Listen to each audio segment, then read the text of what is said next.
Welcome back to Roos Field in Cheney on the campus of Eastern Washington University. Game 2 of the WIAA Kickoff Classic just about ready to get underway as the Colville Indians take on the Freeman Scotties here this afternoon. Larry Weir, Bill Ames here for game number 2 of 4 on the day here on SWX and online at the WIAA.com. No, the WIAA. It's www.wiaa.com for all these games. Game 2 of the day. Game 1 came earlier today. Tico Oakesdale Roselia taking on the Reardon Indians, and touchdown number 1 of 2 of the day for Clay Shelton. Well, Shelton had a big game. 3 touches, 2 touchdowns. That's a pretty good efficiency. And talk about a big game. How about this kid, Craig Nelson, doing it all for Tico Oakesdale, running the football, 197 yards rushing on the day, and did it on defense as well. He was a big part of that 22-0 victory for Tico Oakesdale. Yeah, 87 of them there on that play, and then the Nighthawk defense takes over there, the interception, and that set up the 3rd touchdown of the day, and Tico Oakesdale Roselia gets the shutout, a 22-0 win over Reardon, as there's the touchdown there by Paulson, his 2nd of the day. So Tico Oakesdale Roselia wins the battle of the B schools. Now you'll see a couple of former Northeast A rivals. Colville's up into the 2A ranks now, taking on 1A Freeman. The kickoff between the Scotties and the Indians. Next here on SWX.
And we're ready for the kickoff here of this football game. Freeman will kick off, and it's sponsored by Kimmel Athletic. Stop in and see the latest in football shoes and equipment.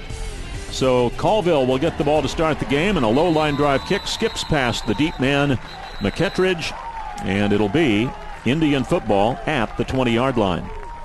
Well, Larry, this is setting up to be a really exciting game. Freeman coming in, losing some veteran leadership from last year, a real successful season.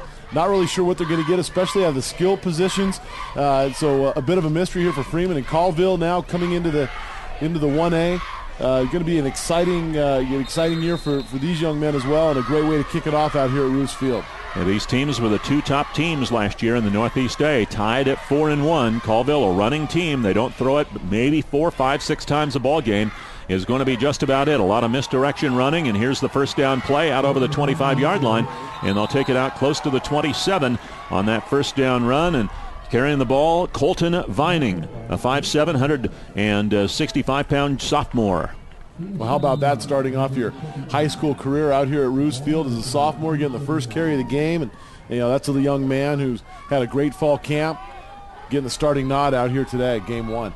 2nd and 3 for the Indians.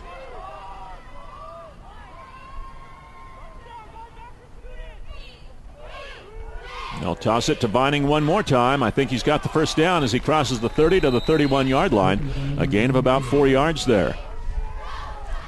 Describe what they're doing offensively there, Bill, with just the one back in the backfield. Well, it's kind of a double wing offense, and what you do is you get one of those wings to come into motion just slightly, and it's really just a simple toss play. And the interesting thing is you see it, the quarterback will do this short toss, and he becomes an extra blocker now for the running back getting up into the hole. And you know, if you've got size up front, and you can use a zone blocking philosophy, it can be a really successful offense. They go out of the eye this time around. It's Zach Shoemaker on the run, and he gets out over the 35 to the 36-yard line for a gain of about 5 yards. And you know what's interesting about a team like Colville? Gonzaga Prep is very much the same way. People will say, well, why don't you do something a little bit different? Well, stop them, and then they'll try to do something different. I mean, people have a hard time stopping this type of an offense because they become so good at it, so efficient. Coaches like this will say, look, we're going to run maybe 5 or 6 plays. Until you stop them, we're just going to keep doing it. And I love that type of philosophy out of coaches like this. Colville's obviously been pretty successful. They've got one wide receiver there at the bottom of the screen on 2nd and 5 at their own 36. And there's another handoff, and this is Nick Warhus, who breaks through there. Another sophomore, 5'9", 193 pounds, a pretty young Colville team, being quarterbacked here today by Ben Knight. Yet another sophomore, 6 feet tall, 145 pounds. So a young Indian team here today, and they get another first down on that run. Well, and you see Freeman there with the motion now, looking for that little short toss, except this time they just hand it off to the fullback for the straight play up the gut. Again, a little something different Freeman's not used to seeing, and still a successful run. Great start here for the Colville Indians. 1st and 10 at their own 41. Everybody in tight once again. And they'll toss it one more time to Vining, and he gets another 5 yards. It's not the 3 yards in a cloud of dust offense. It's 5 yards in a cloud of rubber pellets, I guess. You know, and what's nice about it, too, for Colville is they're actually getting the ball, or the running back will catch that ball about 3 yards deep in the end zone. A lot of times, or not the end zone, excuse me, the backfield. A lot of times what happens is they'll get it about 5 to 6 yards deep, and they need more room to get to the line of scrimmage. Here, they're much closer to the line of scrimmage and able to get the momentum for positive gains. Vining is the motion man there. And a little counter and a big opening inside the 40. It's a foot race now at the 35, and finally being hauled down at the 30-yard line is Shoemaker. Perhaps a touchdown-saving tackle by Colin Ayers there for Freeman, but this was a huge run. Well, another little variation off of that double wing. You've seen it with the pitch. Now they fake the pitch, they get the inside handoff, and Freeman, again, they overcommit to the outside, and that leaves all kind of space for the big run by number 37, Shoemaker. Yeah, Shoemaker, 37. And it was actually Christian Dresbach that made the touchdown-saving tackle. So 25-yard pickup on the play. And again, a little counteraction to Vining. And this time Freeman does a good job of stringing that out. They stop him maybe for a yard loss, maybe no gain. We'll see where they put it down. Nice job there by the Scotties defense. Yeah, a little bit of a change up there for Colville now, trying to get it outside the edge, thinking they might be able to throw Freeman off. Freeman reacts nicely, though. Loss of about a half yard on the play. As you see the Scotties huddle there, 9-2 last year. Their only regular season loss came against this Colville team. During the regular season, 28-27 in a ball game that was back and forth, nip and tuck all the way, and the Indians finally get the victory by a point in that ball game. And these teams tied at 4-1 atop the Northeast A standings. Now out of the I formation this time. Vining hitting the backfield and stopped for a big loss.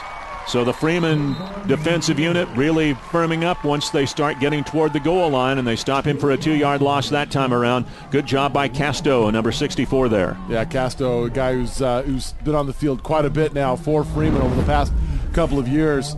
Gets great penetration up front. You're going to see it here. 2 guys trying to block him and really not successful at all. Jake Casto, big play there for his defense. And Colville going a little conventional there. Didn't work out so well. Come back in the I formation again. Casto, 6'1", 200-pound senior. So 3rd down and 13 now for the Indians. They'll run it. It's Shoemaker again, and he's going to get about the 3 yards that they've lost here during this series of downs back, but they'll bring up 4th down and about 10. Now Colville doesn't want to throw the ball here, so do you Still run it here in this situation? What do you think? I mean, I think that's just part of the program. I think that you probably you'd like to see them throw it here, but they probably don't have a lot of plays in the playbook for that, and they're a part of the field where a field goal certainly is out of the question. So you may just have to try to go again with some kind of misdirection, try to pick up that 10 yards. Sophomore quarterback Ben Knight. We'll see what they do here on 4th and 10. They hand it off. This is Shoemaker. Flags are down. Nice defensive play. They stop him for a loss back at the 30-yard line. In on the stop for Freeman, number 3, Kellen Miller, the senior defensive back. We have a flag on the play, likely a hold, which means Freeman will decline it and take the football here as they stop him right at the line of scrimmage. Well, Larry, great job there by Freeman. Really on their heels these first few plays of the drive. Settle themselves down a little bit. Some big plays in the backfield led by Casto on that third down. And then Miller, the senior, coming back with a big play on 4th down, giving their offense out on the field. So shaky start for Freeman, kind of that bend but don't break. That's exactly what you saw there. How much does it help when you see this offense like Colville has to have seen them in past years? So you're kind of familiar with what they're doing? Well, you've seen, obviously, tape. You've played against them. So it definitely helps. Sometimes you put new athletes in there, and that changes things up a bit. But much better to see this than to see somebody or have somebody come out that you've never had a chance to see before. Wyatt Smith, the senior quarterback, leads Freeman to the line of scrimmage here for their first offensive play of 2012. Little pump and go here down the right sidelines, incomplete. Leaping try down there. The intended receiver was Kellen Miller, 6'1", 185-pound senior. A couple of Indians over there on coverage. Looks like we might have some kind of neutral zone infraction, either on the offensive side or maybe the defense lined up. Now it looks like it's going to go against the offense. Our referee there in the picture says illegal procedure on the Scotties. So if they accept this, it would be 1st and 15. If they decline it, it would be 2nd and 10. Yeah, you want to make sure that you play a little field position game here, so go ahead and march them back and count on your defense to hold from here and try to get that football back in pretty good field position. And so the 5-yard walk-off will put the ball back to the 24-yard line. It'll be first down, and 15 yards to go. As we said at the top, Larry, Freeman not exactly sure they know what they have in the skill positions. They're pretty set up front, but they replace a lot of key guys that were in those skill spots at quarterback, running back, and wide receiver. So big test for these young guys early on. And a first down run there for Christian Dresbach, a senior running back, 5'9", 155 pounds. He gets the yardage they lost on the penalty back plus a couple. Pick up a 7 there. It'll be 2nd and 8. So Dresbach, the senior running back. Got a lot of young guys on this Freeman team. Not a lot of seniors running around out there. They lost a lot from last year's team, as does Colville, as does most teams when you start talking high school. The seniors are usually the guys that end up playing more. 2nd down and 8. Toss sweep, Dresbach. Strung out nicely by Colville, and Dresbach is brought down for about a yard gain on the play. Pretty good job by Omar Cotter to kind of string things out a little bit there, and they're able to make the knockdown in the corner. I think it was Vining that ended up getting the tackle. 3rd down, and 7 yards to go here.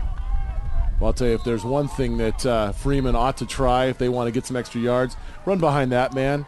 Big number 66, Jordan Rose, 6'6", 305-pound junior. Oof.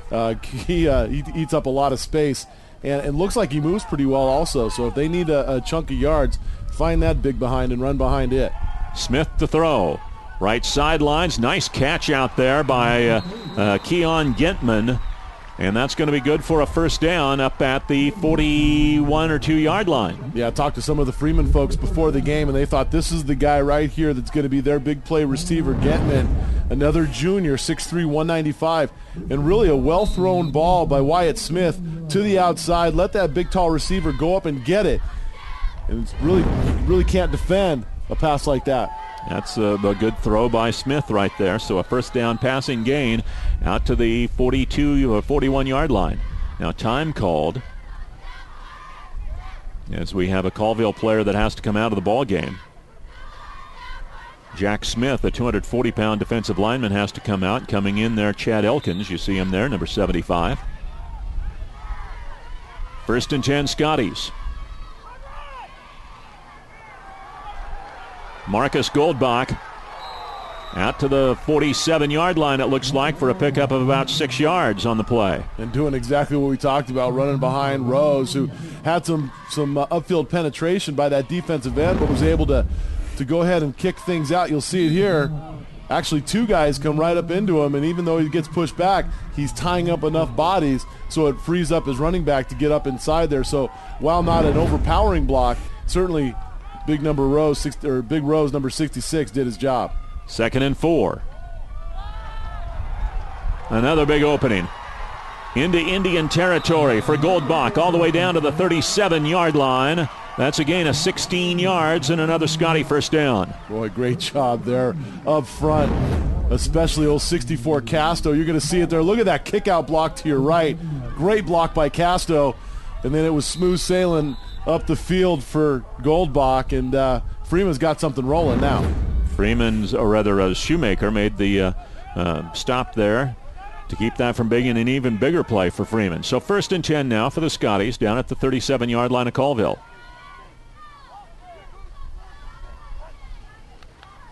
The handoff to the fullback. He fumbles the ball, though, and Colville's going to recover. Shoemaker picks it up at the 26-yard line. Boy, how many times do you see it, Larry, where you got an offense that's really moving, although we got a flag on the field, so we'll have to sort that one out. But that offense is churning around. That's going to be hold on Freeman, obviously decline. Boy, what a tough play for Freeman. Got a lot of good things going, and then just, muff that football, lack of concentration. Colville gets it back. Robbie McClure, the fullback, fumbled that football, and we have a timeout here on the field. So the first turnover of the ball game thwarts a Freeman drive. Colville has the ball when we come back in a scoreless game on SWX.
The WIAA Kickoff Classic is brought to you by Kimmel Athletics. Stop in and see the latest in football shoes and equipment.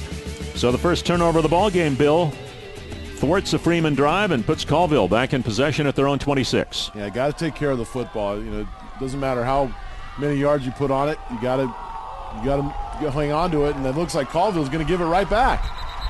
In the first game, we saw 3 turnovers in 3 plays, 3 consecutive fumbles, and it's going to be 2 for 2 here as a little miscommunication there on the handoff, and number 82, Colin Ayers, comes up with a fumble, and so Freeman gets it right back almost where they lost it in Colville territory at the 25. 2 straight plays there were really unforced errors. You're going to see it here, never got the snap, and quarterback tried to get back to it, but his pulling lineman actually got in his way and didn't give him a chance to get back on top of the football. So the Scotties in Indian territory at the 25-yard line, 1st and 10. They run out of the I with McClure, the fullback, and Goldbach, the tailback. He gets the call. Goldbach inside the 20 to the 15. It's a foot race with Shoemaker at the 5. Touchdown, Freeman. Boy, great job there by Freeman. A little counter play. Lyman getting downfield and making big blocks. Exactly what you want to do after picking up a turnover. Just take advantage of it right away. And they had been running to the left side, but that time they came back around to the right. And I think it was big old Jordan Roos that got down there on the pull and was able to kick a man out to free up Goldbach for the extra yardage. So we'll get the PAT try now. And Blake Basold. It looks like they're missing one person on the team here, so they're going to have to get him in and get in position. I was told Basold was not playing, so I'm wondering if this is actually Nolan Labs, who is supposedly their kicker. The PAT, though, is no good, and so it's 6-0 in favor of Freeman. After that 25-yard run there by Goldbach, the sophomore. Freeman has a lot of young guys. Goldbach is a sophomore. He plays quite a little bit. You've got several guys out there that are young for this ball club. Well, look again, a big old Jordan Roos on the pull here. I think they saw him coming and said, I'm just going to kind of do a faux slip here and try to get up underneath him. And whatever it takes, he's on the ground and Goldbach's in the end zone. Discretion, the better part of valor, maybe. Absolutely. Live to fight another day. And so the 25-yard touchdown run, as you see the Freeman bench and their head coach, Jim Wood. Yeah, he's got to be happy after that turnover to be able to get that ball right back, and they take advantage of it. You see, Larry, teams be able to come right back after a turnover and strike quickly. That is so important for an offense to be able to do that. It just gives you a lot of confidence for the next time you do get the ball. Freeman's done a nice job. It was really just that fumble that stopped them. So Colville hadn't figured out a way yet to do that. Tegan Glidewell will kick off, or Tegan Glidewell, my apologies, will kick off here. And back deep to receive for Colville will be Josh Hamilton along with Brian McFetridge. I love those big linemen that serve as kickers. That's left-footed guy, too. Left-footed, and he drives it. Watch this thing. He's right on the turf, give him a little bit of trouble. One of the up men picking it up, that's Shoemaker. Sheds one tackler and gets out over the 25. Lost the ball maybe again. Nope, maybe not. I thought for a minute I saw a bunch of guys diving on the ground, but Shoemaker hangs on, and Colville will start at their own 27 here. Well, Colville had a lot of success early with that little double wing offense, and then tried to go more conventional with the eye. That's when things started to bog down on them. Again, they're not much of a passing team, so you wonder if they're going to go back to what was working so well for them on their first drive. And they're right back into the old double wing again here.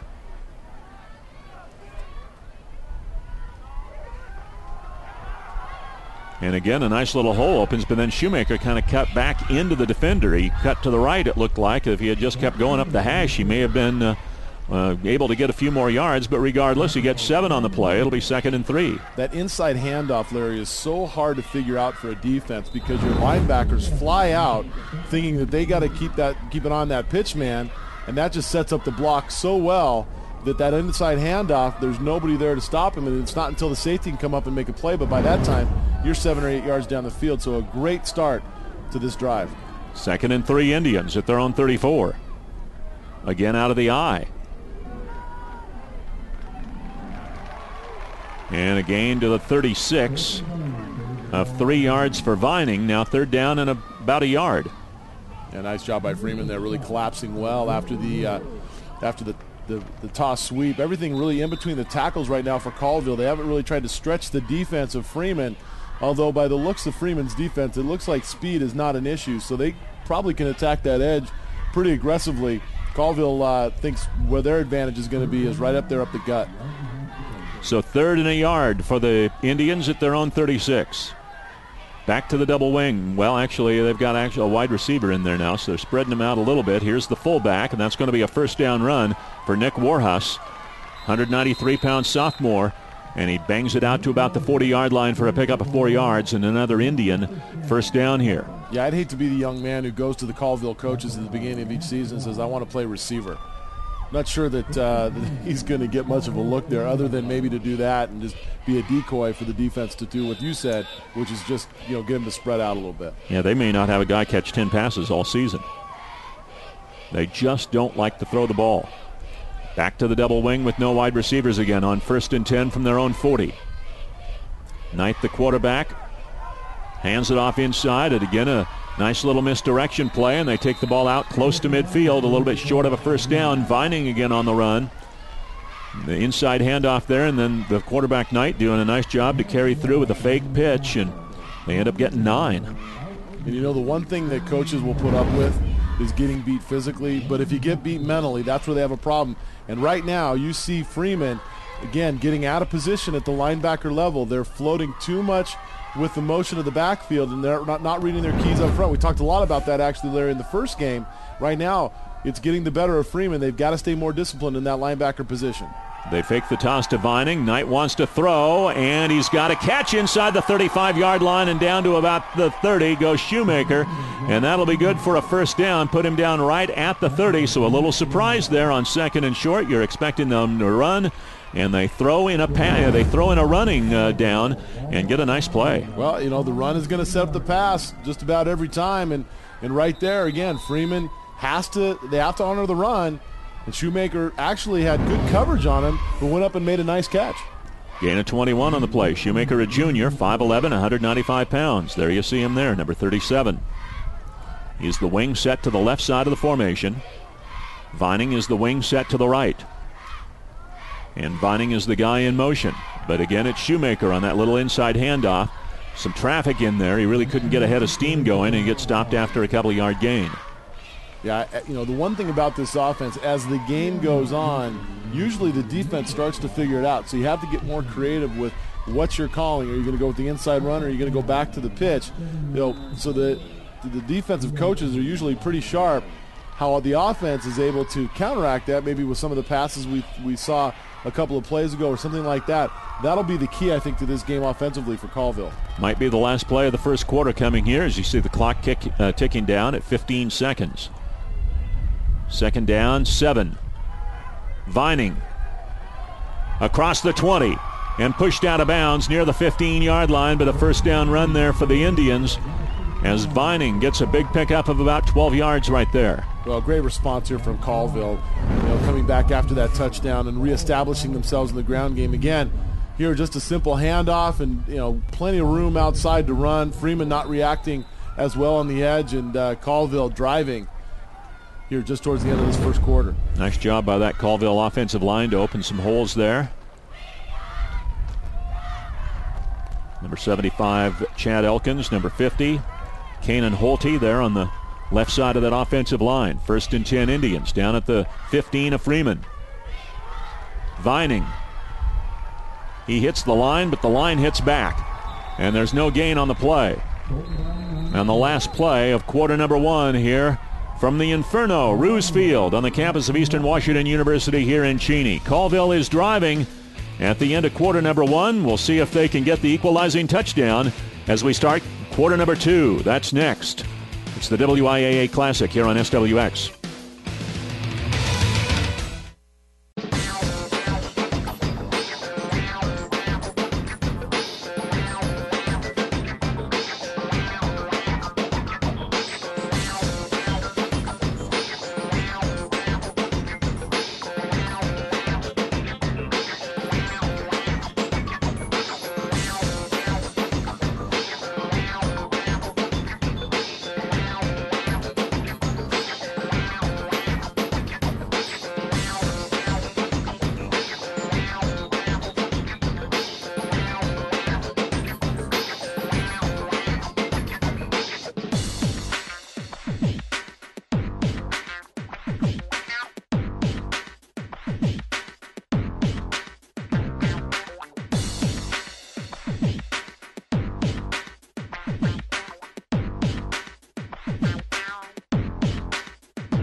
The WIAA Kickoff Classic on SWX is brought to you by Sun Rental in Colville. Sun Rental, We rent everything under the sun.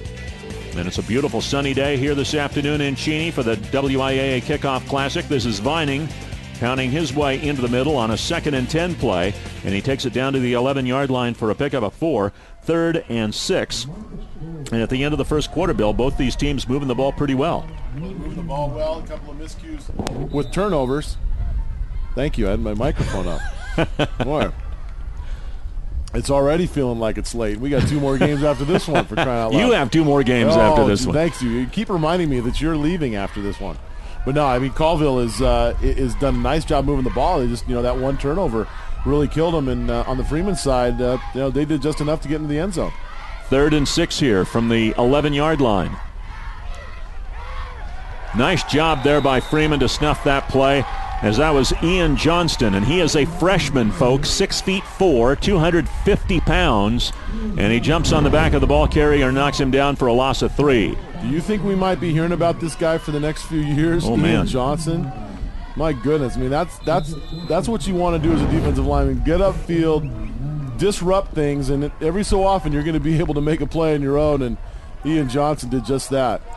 I'm telling you, they've got some big young guys on this team between Roos, who you've talked about, the 6'6", 305-pound junior, then this kid, Johnston, 6'4", 250 as a freshman. 4th and 9. Knight wants to throw. Left-handed passer. Fires toward the end zone. Picked off. This may be a pick 6. It's going to be a foot race down the sidelines of the 30. This is Christian Dresbach on the interception, and he takes up close to midfield. And so Freeman dodges another bullet by cashing in on a Colville turnover.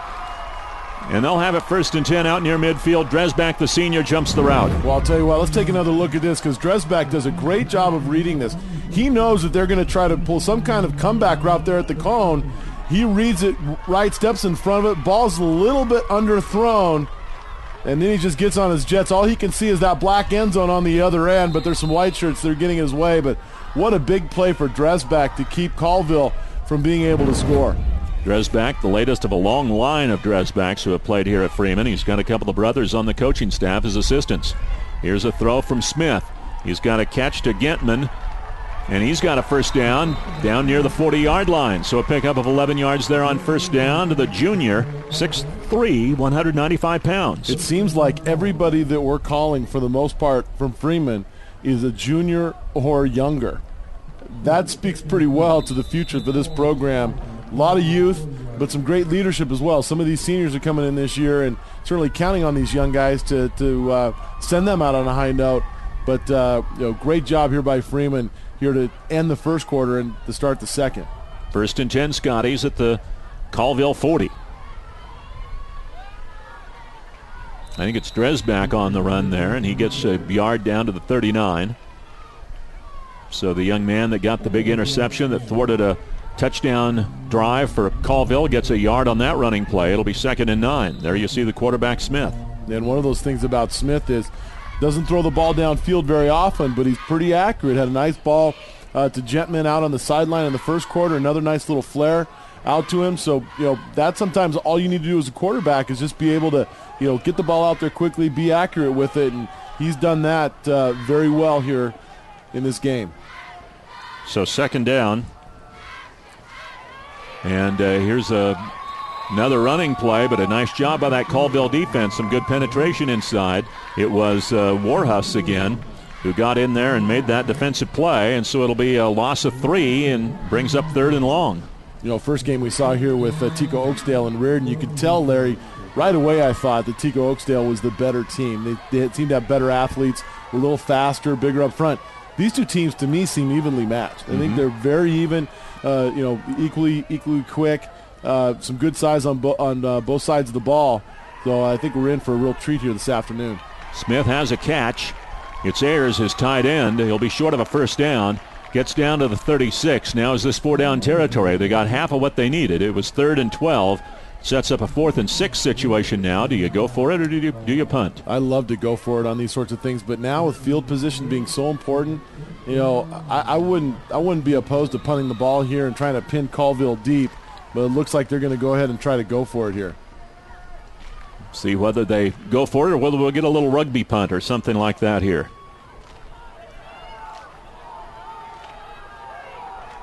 They've got a tailback in there in Goldback. They're going to spread him out here a little bit.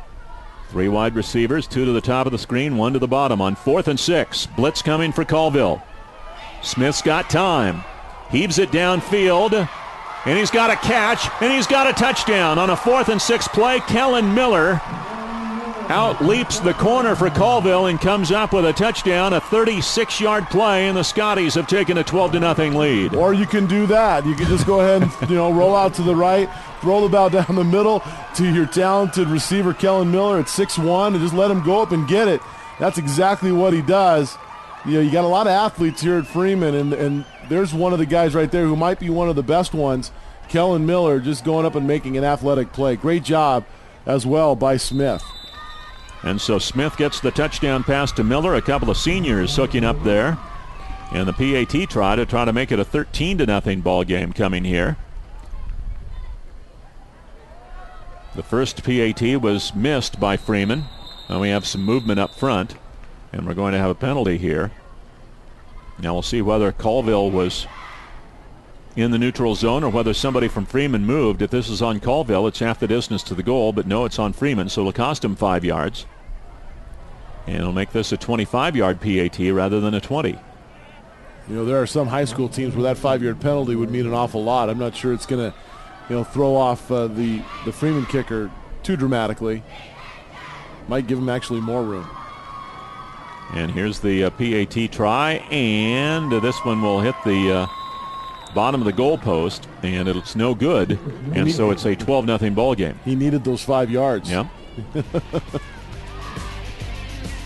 And so the PAT is no good. 12-0 in favor of Freeman. Midway second quarter. This is the WIAA Kickoff Classic here on SWX as you see that touchdown pass from Smith to Miller that gave Freeman a 2-touchdown lead.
See some of the folks here watching this. Second of 4 games today at 4 o'clock. Cheney versus East Valley of Yakima on a 3A matchup. That should be a good game. And then also in the 4A matchup at 7 o'clock tonight, it's Ferris versus CV. All the action right here on SWX online, WIAA.com. Well, I'll tell you, I'm looking forward to that CV Ferris game. I'm looking forward to all of them, but yep. Well, I think there's a lot of questions earlier in that GSL 4A that that CV Ferris game are going to help answer for us. Freeman, a 5-play, 51-yard drive set up by that interception by Christian Dresbach.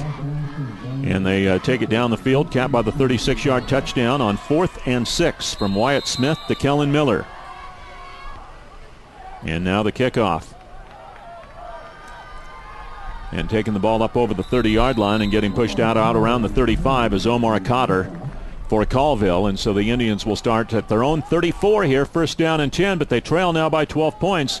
And we'll see if they can get something consistently going on offense. They've been really good in that double wing, and it's when they've gotten out of the double wing that they've had a few problems. They've actually moved the ball really well, Larry. They just, they kind of stopped themselves a couple of times, and Freeman's taking advantage of it. Colville 109 yards of offense to Freeman's 125 so far in the ball game. One thing you know, Colville's not going to change. They're going to keep just trying to pound the ball. And they're going to try a halfback pass from Vining here, and the pass incomplete.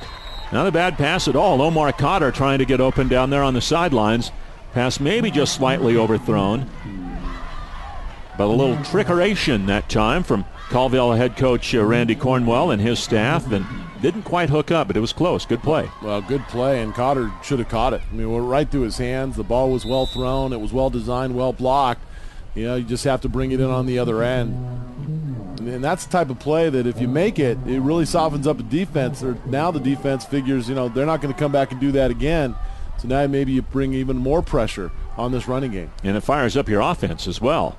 Here's an inside run and a nice little second down play here, and a good power run that time by Warhouse, the fullback, the sophomore, the 193-pounder, and he takes the ball out to the 41-yard line for a pickup of 7. Well, you're not kidding. You talked about some good hard running.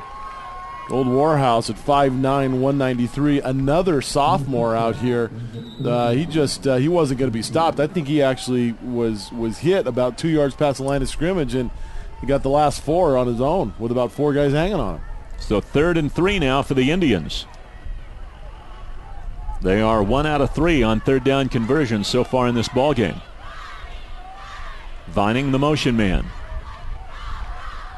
He'll get the call and has a big opening for a first down across the 45 out to about the 47, then got hit and knocked backwards by that Freeman defense. They'll give him out to the 48, so that's a pickup of 7 and a Colville first down. And once again, it's that inside handoff that gives Freeman trouble. You got a little bit of success there on defense, and you get a little lazy with your reads. And that's when Colville comes back with that inside handoff that with wide open spaces and some good runners. Is it over pursuit by linebackers? Well, what it is you see the pitch man for Colville get outside, and it's exactly what happens is those middle linebackers, they leave their area rather than kind of patrolling that middle, and that's what leaves it wide open. So over pursuit is a great description of what it is. Vining for 3 down to the Freeman 49-yard line. He gets 3 yards just on the toss sweep that time. They ran in the traditional eye that time, and they got 3 yards out of it. So it's 2nd and 7 now for Colville. It's one of the hardest things to do on a defense is to be able to read those linemen to see where it's going, and it's really the responsibility of that, what they call the Mike linebacker, that linebacker that's in the middle of the field there, to stay home and also communicate to the rest of his team what's coming at him. So a very important position no matter what team you're talking about. 2 receivers split to the bottom of the screen on 2nd and 7 for Colville at the Freeman 49. Another inside handoff to the fullback. And that's going to be Warhouse again for another 4-yard gain. So now it's 3rd and 3. Well, he just delivers punishment. As soon as he makes contact, you see blue shirts kind of jolt back. You know that you're a powerful runner when that's happening. Good pad level for a young guy. He's been coached well. He has. He's already built in a way that he's going to have nice leverage, but to get down even a little bit more, it makes it hard for those taller guys to be able to get down and really bring him down. They go out of the double wing again here on 3rd and 3 from the Freeman 45. Again, that inside handoff, and it's a first down. As they get the ball down inside the 40-yard line, that's Brian McFetridge, a senior 160-pounder, and he picks up 6 yards, 7 yards actually, and gets the first down. And another great description of what I've been talking about, Larry, and it's Kean Gentman that's in the middle of the field there playing that Mike linebacker. Right there again, he starts to drift a little bit to his right, and that ball comes inside handoff to the left, and there's nobody there to patrol it because he's not staying home. So 83 Gentman really has to try to do a better job and not going too much with the flow. First down for the Indians. Another nice opening across the 35-yard line. They get down to about the 33, a 6-yard run there. So once again, it was actually last time it was Justin Dragovich into the ball game. Or check that. I think that was actually Vining, and so they get 6 yards on that one. It'll be 2nd and 4. Colville, doing what they've done all half now, see a lot of success running it. You just wondered, now can they take it that extra step and actually put it in the end zone? This is a real critical point in the game. 3.5 minutes left in this first half. They got to get some points on the board. 2nd and 4. And that's going to be smelled out and stopped for a loss. Number 6, Marcus Goldbach in there for Freeman. Goldbach in on the stop for a loss back to the 36-yard line. No, that's a great job by Goldbach. You just see him fly in there almost in a little bit of a blitz action here. He reads it right away.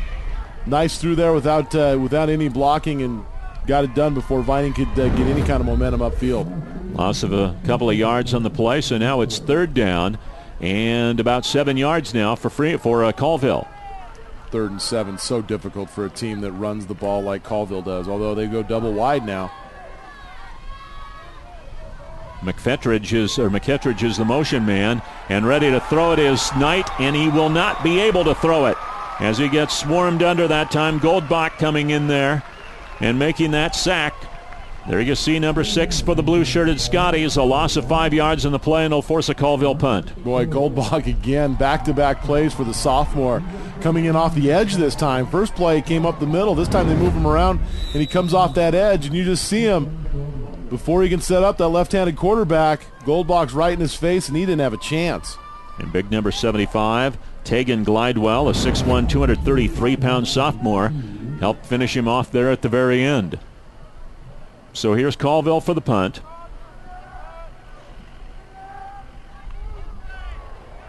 Angled for the far sidelines off the side of the foot. That time of the Indian punter, Austin Hegney. I think that was about a 7-yard punt, Larry. And they're going to put it out at the 34-yard line. I don't even know it. Well, yeah, he did get 7 yards out of that one. And Freeman gets a first down, and they could have been very easily inside their 20-yard line.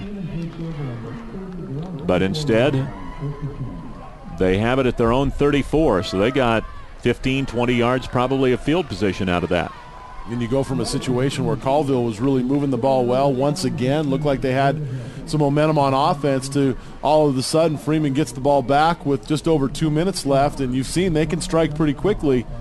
Certainly capable of getting down there and putting more points on the board before they go into the locker room. And so the Scotties will have the ball with that 12-point lead here. As you see on the score clock, 2 minutes and 14 seconds remaining to play here in the first half. Now, it's just not only football that they play during the WIAA Kickoff Classic. They also have a volleyball tournament going on, and we'll have more highlights from that volleyball invitational for the Kickoff Classic coming up at halftime of this ball game. We'll have some highlights and some statistics for you, and a weather update as well. It's all coming up at the intermission here in game number 2 of this day between 2A Colville and 1A Freeman. It's our lower A battle here today. Can I do the weather? Sunny and warm. Sunny. It's really sunny out. And it's not sunny in the booth anymore, so that makes it very nice. I think we're down below 80 degrees now in the booth. I think it was warm this morning. First down and 10 for the Scotties at their own 34. Wyatt Smith off a play fake is being pursued, and he is being sacked by Omar Cotter, number 34, the senior for the Indians. And they put Smith down, I'm sorry, Bill, for a loss of 7. Well, great job by Cotter. You saw he had a chance to make a big play there on the offensive end with the ball going through his hands. Makes up for it here with great defense, and great defense because he's disciplined. You see him, shugs off the block, the receiver goes upfield. A lot of times you get caught going inside with those defensive ends with that action. He stays home and is right there to meet Smith as he's trying to roll out and make that pass. So 2nd down and 17 now. And they'll run it. It's Goldbach, and he gets out over the 30 to about the 32-yard line. Where Goldbach was ready to make a move to the outside, but couldn't get out of the way of his lineman. His pulling lineman was trying to get upfield and make a block, but Goldbach was running right up on the inside, finally gave up on it and went inside, only to find a bunch of white shirts. So the play wasn't executed quite as quickly as I think the coaching staff at Freeman would have liked. 3rd and 13 coming here for the Scotties. They're at the 1-minute mark. They're not in any hurry here. They're content to go in with this 12-point lead, and now they will take a timeout here to talk things over on this 3rd down 13 play at their own 31. You don't want to make a mistake here. If you're Freeman, you've got the momentum. You're controlling the game here at this point in time. You don't want to throw an interception and set Colville up with a chance to score a late touchdown here and steal the momentum. Well, and you get the ball to start the second half as well. So, you're right, Larry. Get what you can out of this drive. Don't give the ball up.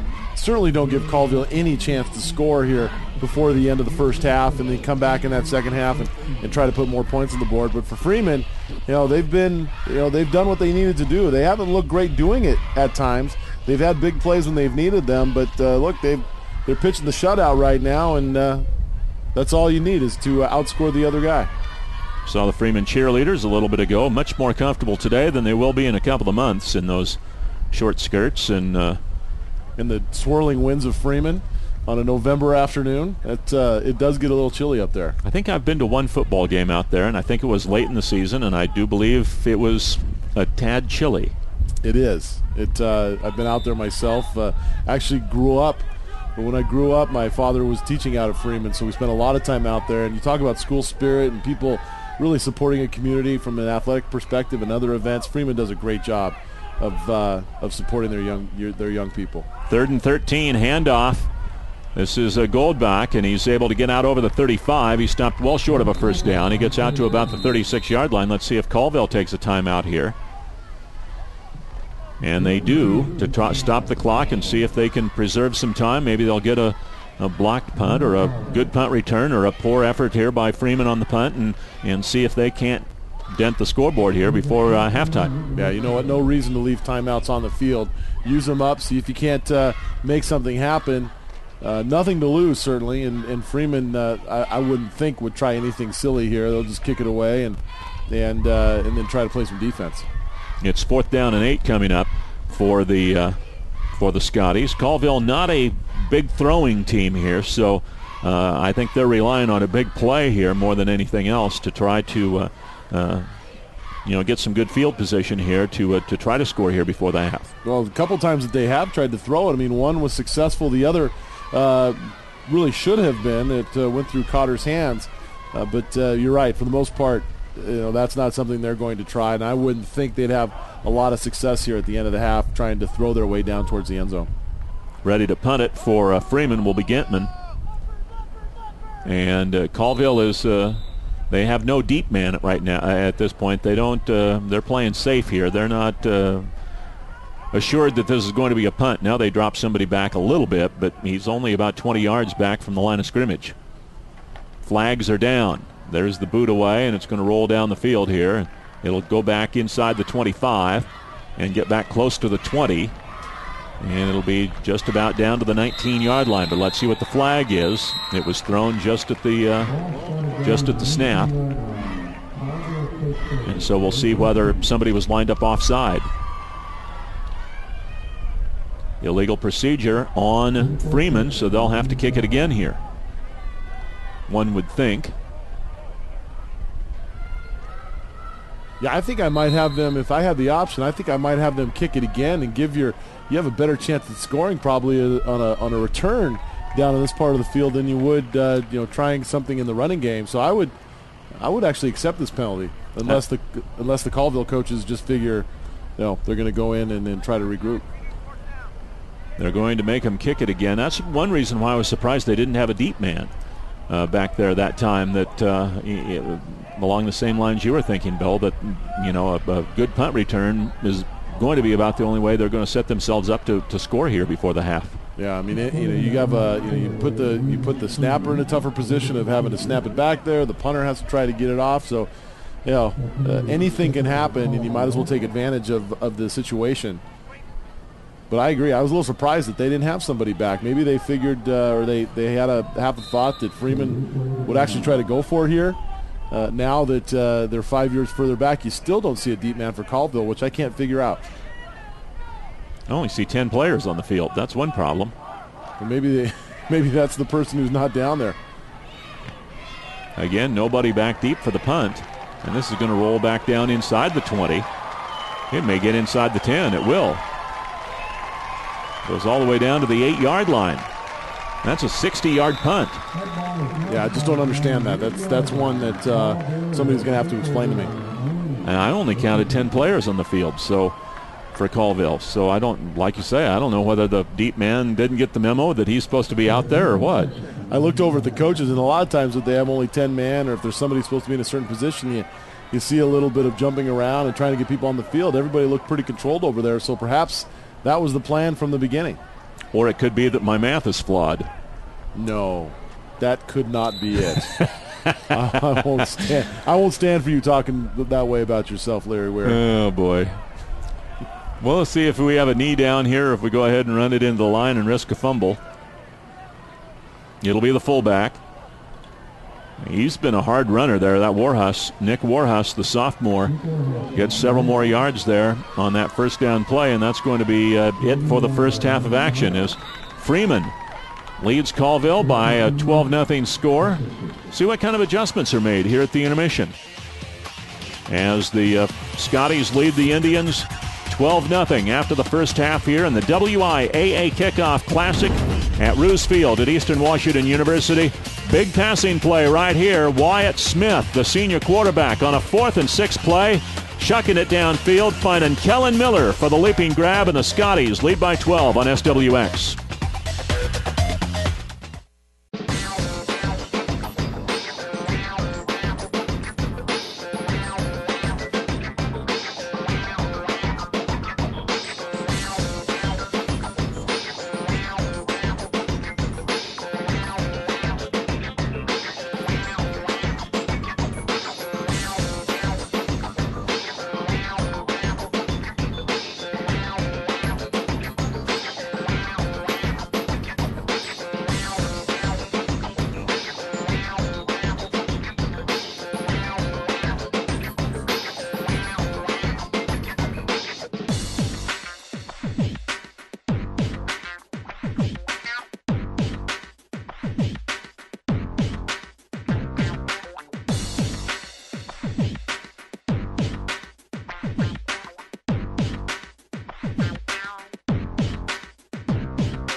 The WIAA Kickoff Classic halftime report on SWX is brought to you by Inland Imaging, a proud sponsor of high school sports on SWX.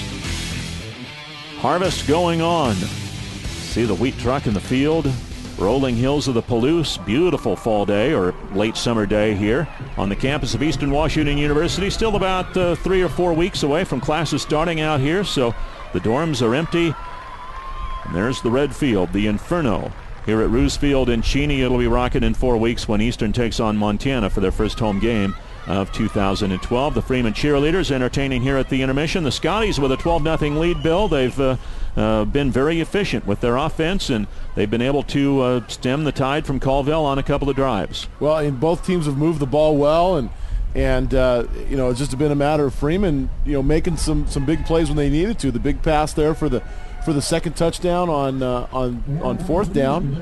It's just been it's been a well-played first half. Freeman, just a couple more big plays. There you see the Scotties under the bleachers. On the north end of the field, Colville has left. They've gone back into the locker room here at halftime. It's not just football that they're fighting for here in the WIAA Kickoff Classic. Volleyball is front and center as well. We'll look at some action next here on SWX.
The WIAA Kickoff Classic, the replacement for the Emerald City Classic, which would be contested at Quest or CenturyLink Field now in Seattle. But with the construction at Husky Stadium, the Huskies are playing there tonight against San Diego State, so they moved it across field here to Roos Field at Eastern Washington University, where we're playing football, but also volleyball happening in Cheney as well. And among the volleyball games, Lakeside and University battling it out at the Volleyball Invitational. First set, Lakeside's Jenna Widman with the big kill there. U-High has no answer. Eagles pull within one. Still in the first, tied up here. Titans capitalize on Lakeside's mistake. The hit out of bounds. U-High takes the lead by one. And University goes on to the win in straight sets, 25-19, 25-22. A good match to build some chemistry for this Titans squad. We're a little young, but we're excited to be here. We're excited to play together. We all get along great, and I'm excited for the season. Overall, I think we played well as a team. We talked, we read their hits, did good on defense. I think that was a plus for us this match. We're a little young, but we're excited to be here. We're excited to play together. We all get along great, and I'm excited for the season. I think our strength is how well we work together. We don't have any drama or attitude on the team. We all just click together, and I think that it's really working in our favor. Now across the court, 1A power Newport. The Grizzlies taking on the 4A Ferris Saxons in the first set. Newport with a good defense, a block up front. They extend their lead to 4 early on, 9-5. Ferris trying to hang around. Carmen Richardson with the soft touch. Gets it over the net. Newport, though, the 1A school, knocks off the Ferris Saxons in straight sets, 25-17, 25-20. A big win for the smaller school.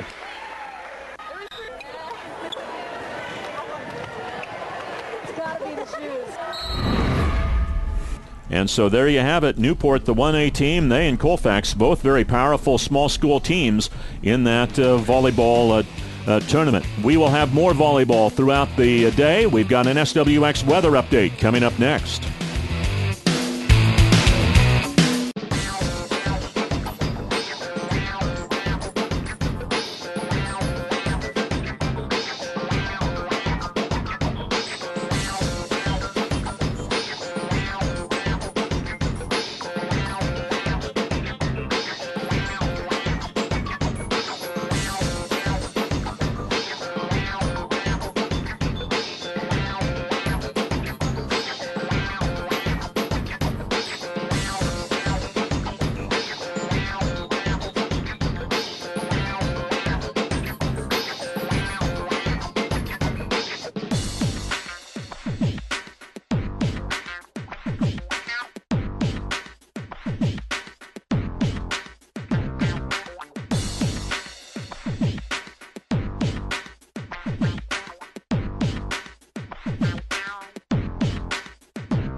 And this presentation of the presentation of the WIAA Kickoff Classic from Roos Field is brought to you by Kimmel Athletics. Stop in and see the latest in football shoes and equipment. Beautiful day here. Temperatures in the 70s as you see the Freeman Scotties, the home team here this afternoon. They've got the 12-0 lead here at the intermission, Bill. And as we get another look at the wheat fields of the Palouse, they've done a great job here in this ballgame. They actually are outgained, but they've taken advantage of some turnovers and have this lead. Yeah, big interception for Freeman, and big play there on fourth down to get the ball out to Miller for that long score. Just taking advantage of their opportunities. Colville playing pretty well. Just again, it's a matter of getting the key yards when you need them. When you're down, close to the end zone, Colville just hasn't figured out a way to do it. Freeman, bows up there, and that's what good defenses, good teams do. Colville 141 yards of offense in the first half to Freeman's 129. Colville controlled the time of possession, 16.5 minutes basically to 7.5 minutes for Freeman. Yet the Scotties have this 12-0 lead, and they get the ball to start quarter number 3 here. As we get ready for the kickoff, Colville ready to do that. Freeman looking to expand on that lead as we start half number 2 of game number 2 here at the WIAA Kickoff Classic here at Roos Field in Cheney. And our second half kickoff is sponsored by Kimmel Athletics. Stop in and see the latest in football shoes and equipment. And the second half is not underway as we do have a little breeze blowing, which is nothing new out here in Cheney. And the ball is blown off the tee. And here you see a little bit of the breeze blowing here. Making the little marker there on the top of the goal post, kind of stand out there to the right side. Here's the kick. And this will be returned, perhaps. Nope, over the head of the return man, Max Leib. And it'll go out through the back of the end zone, and the Scotties will take over at the 20-yard line. Getting a little wind at the back there. Yeah, aiding the kickoff. It's something we haven't talked about at all today, Larry, is the wind and the fact that, two running teams, you don't think it's going to play much of a factor, but certainly in the kicking game it will. Freeman going into the wind here in the third quarter, so if they can, do their job and at least hold this advantage throughout the third quarter, having that wind at your back in the fourth could play a factor. So first down here for the Scotties. Wyatt Smith, the quarterback, very effective, 4 out of 5, 62 yards and a touchdown in the first half of play. They'll run it on first down. Dresbach fumbled the ball, and I think Colville may have it inside the 15-yard line. Let's see. There was a Scotty and an Indian fighting for it, and there you see it. Big number 66, Jordan Rose. Recovers the fumble, a 6'6", 305-pound tackle. Well, 6'6", 305 pounds, but nimble enough to get to the football. Actually, it's his man he's blocking that's able to strip that ball loose. Nice play there by number 63, Thompson. But Freeman fortunate, and how devastating would have that been for Freeman with the advantage to give the ball up at this end of the field. So nice play by Rose, and heads up. Could have been a very big momentum swing in this ball game. 2nd and 17 now for the Scotties. Nice little opening, but there's another fumble, and this time Colville does have it. Omar Cotter comes up with it inside the 20-yard line, so 2 plays, 2 fumbles for Freeman. They dodge a bullet one time, but they can't the second, as Omar Cotter comes up with a fumble, and the Indians take over in the red zone inside the 20-yard line. Yeah, we'll take another look at it here. I think it's going to be, who's running the ball? Goldback? Yeah, Goldback. And he's been pretty reliable all game, but just gets a little careless with the ball. A nice hit, and Cotter there to finish up the job. I thought that was McClure at first who was carrying the ball, but it is Goldblock. And so first down for the Indians. They run out of the straight I. And this is Vining down inside the 15-yard line, down to about the 12, so he's going to get 4 yards there on first down. How big would this be to give momentum to if Colville can punch this into the end zone? Well, it's the thing we talked about with Freeman is they've done a nice job of taking care of the ball and being efficient on offense. You come out 2 plays in a row and put it on the turf. It'd be huge for Colville. And on the flip side, if you're Freeman, be very big to get a stop or at least hold them to 3 points. We mentioned last year these teams played a 28-27 battle that Colville ended up winning in the end. Freeman went for 2 to try to win it, and they missed it. and they ended up losing by 1. Here's a toss sweep, not much there. They get to the 11 for a gain of a yard, but it's going to be 3rd down and 5 now for the Indians. Well, Gantman did a much better job there from the middle linebacker position to read that play and sniff it out on the toss. Had Goldbach in there as well to help him out. But a much better job here these first couple of runs by Colville. I'm sure that's one of the things that the Freeman coaches talked to their defense about, was to be more disciplined against this running game. So a 4-down territory here for Colville. 3rd and 5 now at the Freeman 11-yard line. Out of the straight eye. Knight, the quarterback, tosses it to Vining. Has a hole. He has a first down to the 3-yard line. A great job up front by that Colville offensive line, creating a big space for Vining. Able to get through there and almost get into the end zone, but taking advantage of that turnover. So exactly what you have to do if you're Colville. You see it here again here, the sweep. Over pursuit by Freeman once again. Vining does a nice job of reading it, cutting back inside, and almost getting in for 6. He got 9 down to the 2-yard line. 1st and goal for the Indians down at the Freeman 2.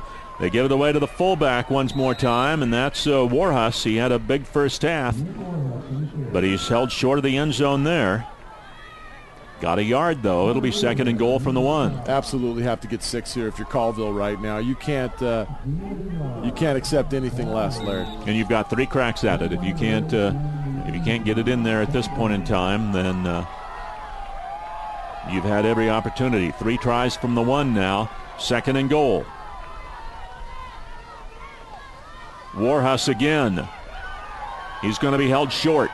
Boy, you can't get much closer, though, and you look at the far side official over there. He is doing that tightrope walk right on the white line, and he's maybe a foot away, if that, maybe even closer. It'll be 3rd down. Well, one of the things with this double wing offense that's difficult is when you get down inside at the goal line in this short yardage, that defense really starts to bunch up, and those defensive linemen come closer together.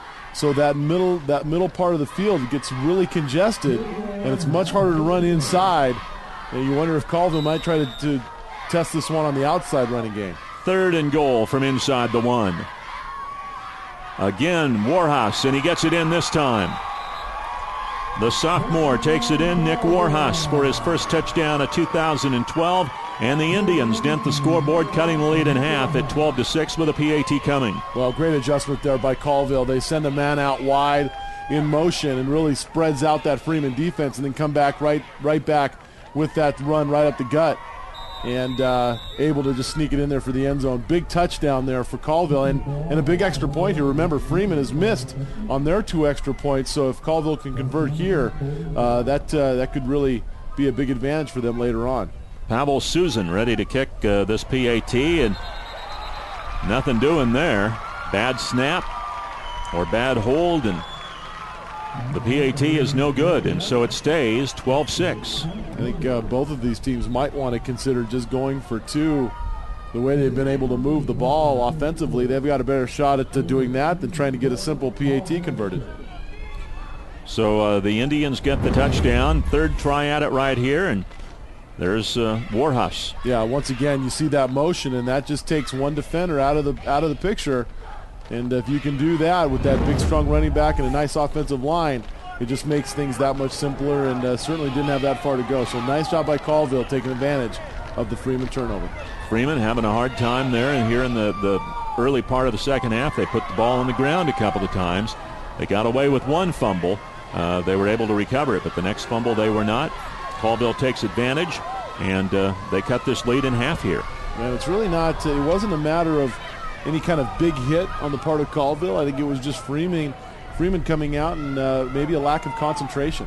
And certainly I think it's something that they've probably had enough time to think about now, and you imagine they might put a little tighter grasp on that ball from here on out. 6-play, 17-yard drive, took 2:40 off the clock. Here's a line drive kick by Susan. Will go on through the end zone for a touchback, and Freeman will start once again at their 20-yard line. Scotties were not quite turnover-free at the half. They had 1 turnover in the first half. Colville also had 2 turnovers in the first half. Now we're even 2-2 in the turnover battle. And Warhus, 7 carries, 22 yards, and a touchdown now for Freeman. So here comes Wyatt Smith once again, the senior quarterback, leading the Scotties. See what they do offensively here. They've got McClure in as the fullback. Don't want to forget about number 3, Miller. He had a big catch there in the first half, and it has a size advantage on the outside from the receiver position, although they start off with that run. Colville trying to rip away at that football. Good job by Colville trying to force that fumble once again. And a good job by Marcus Goldbach to hang on to that. He's just a sophomore, number 6 there. 5 feet 10, 5 feet 11 actually, 180 pounds.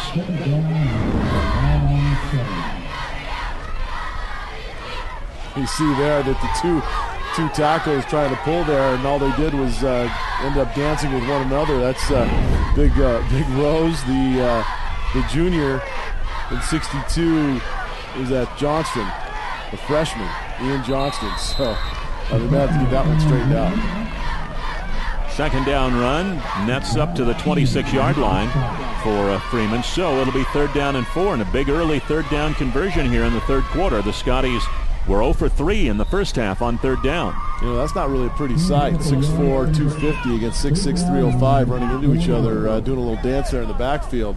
And a freshman and a junior. Yeah, and they're going to have a pretty big offensive line next year. I'm guessing some college coaches are going to be visiting their campus here over the next few years. Yeah, you would think so. Smith to throw, no fake. Eludes some pressure and then throws incomplete. I think he may have been able to run that one.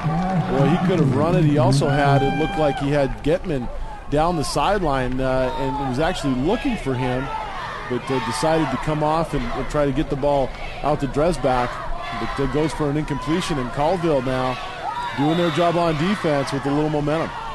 That's Tegan Glidewell, the sophomore, 233-pounder, getting some attention on the Freeman sidelines. And we think that may be why the freshman was in there on the offensive line. Johnston, he's playing defense, but I don't think he's been in all the time on offense in this ball game. This punt nearly blocked, might have been partially blocked. It'll hit short of the 45 and check up, and Freeman will down at the 42-yard line. That punt may have been partially blocked there. And so Colville again with the momentum here, Bill, and they take over in Freeman territory at the 41-yard line. Yeah, Freeman's looked really lethargic on offense here to start this second half, and you'd think, with a lead and you come out and get the ball first, if there's some energy, you want to try to, take Colville and really take him out of the game, and it's really been quite the opposite right now. Colville's the aggressor right now. I think they're working on Glidewell. I think he's cramping in the hamstrings perhaps, and we talked about that earlier, that we may see some cramping here in this game as it heats up. Guys maybe not hydrating themselves enough, and it looks like that they're working on the back of his left leg there. And here's a run by Vining down inside the 35 down to the 32-yard line. He's going to be short of a first down, it looks like, by about a yard. And we'll see if we have a penalty. We may, as we have a couple of officials. There you see him working on that left leg of the big sophomore. And we do have a penalty. There you see the referee, illegal motion, or illegal procedure call on the Indians. So that's going to wipe out a nice 9-yard gain. Yeah, and that looks like it's exactly what it is, Larry. It's a cramp, and easy to see that with the weather the way it is today, and it's hot and a little bit of wind. Easy to not keep up on those fluids, and Glidewell looks like he's suffering from that right now, trying to get it figured out. You ever had one of those things creep up on in the middle of the night? Holy smokes. As you get older, they seem to get worse. Yeah.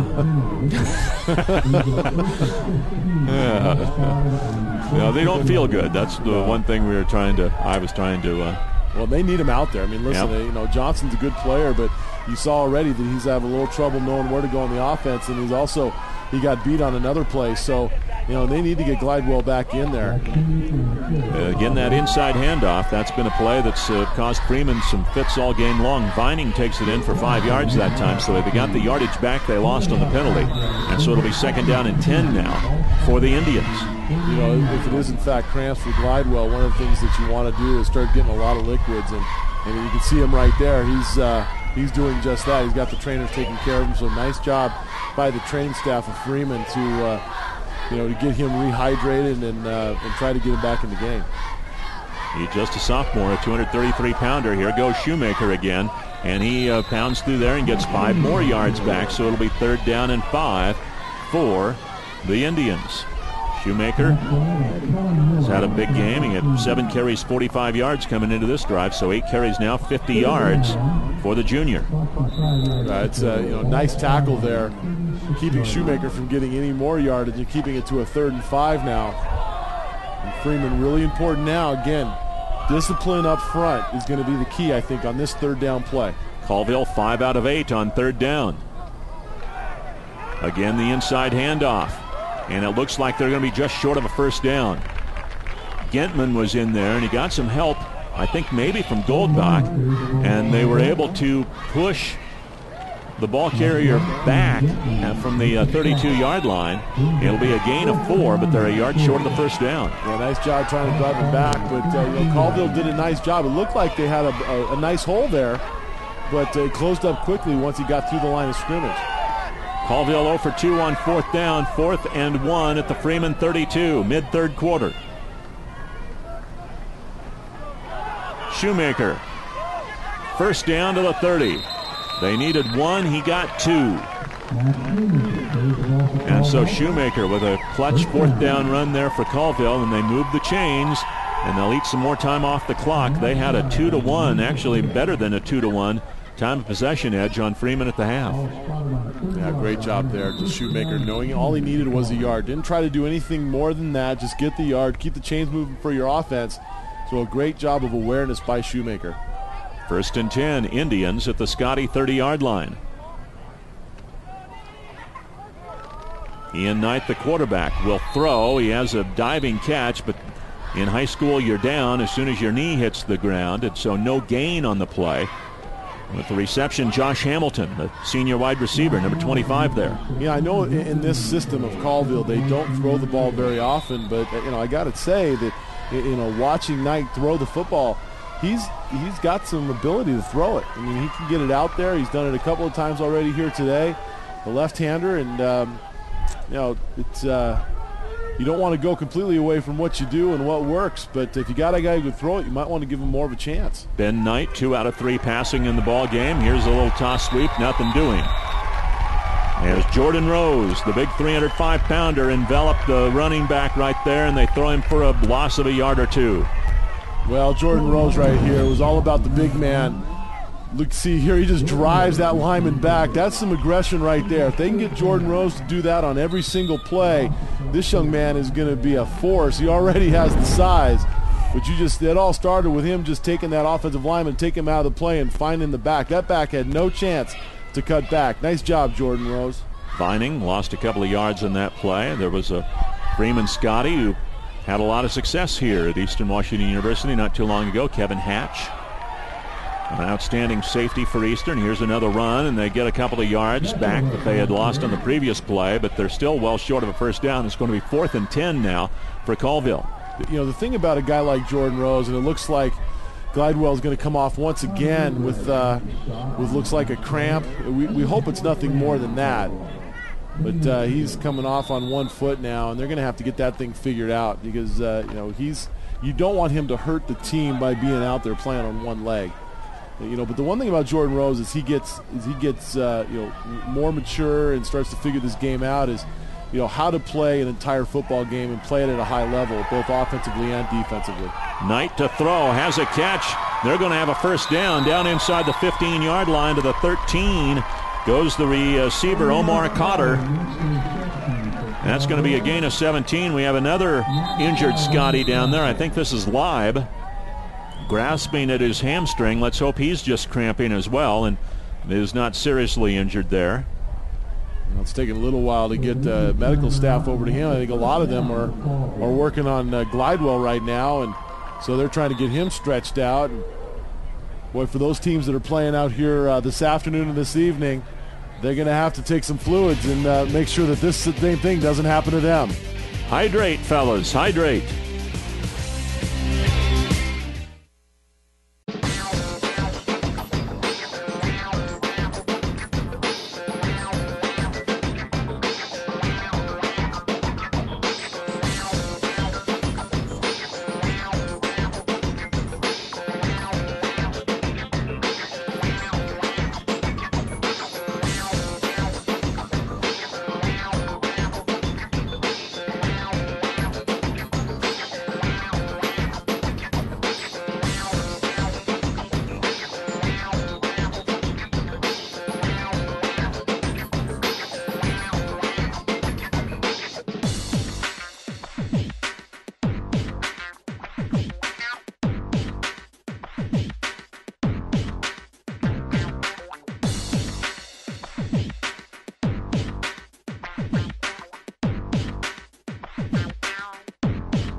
So the sophomore Ben Knight with a clutch completion, and Colville now first down and 10, and the Freeman 13-yard line. Shoemaker inside the 5, ties the ball game. A Colville touchdown. As Zach Shoemaker takes it in from 13 yards out. You know, it's not much different, Larry, than what we saw in the first quarter or first half of this game. It's just that Colville has started to put the whole thing together. And, you know, Freeman started to get a little bit nicked up with some of these cramps, guys having to be shuffled in and out. And, you know, that can really impact the team, even though it seems like something small. It's really, I think, gotten the better of Freeman here in this third quarter. Pavel Susan to try to break this 12-12 tie.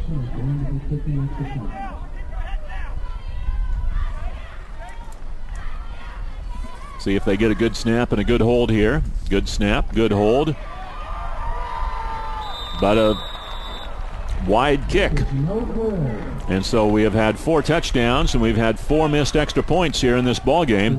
And one would think 2-point conversions may be the order of the day coming up. I mean, especially for Colville, the way they move the ball with that running game. I mean, they've been able to get at least a couple of yards. So I think from now on that might be the best way to go about getting an extra point.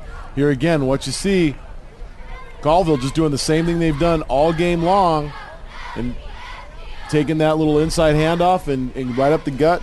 Freeman gets out of position. Easy score. You might have seen number 7 of Freeman getting a chance at a tackle there, Jake Bissett, 150-pound senior. He is a young man who last Saturday was racing cars out at Spokane County Raceway. We had the big Spokane 200 here on SWX, and he was 3rd in the point standings going into that race, but he had an early crash and he missed most of the race there. There you see him in the number 96 car.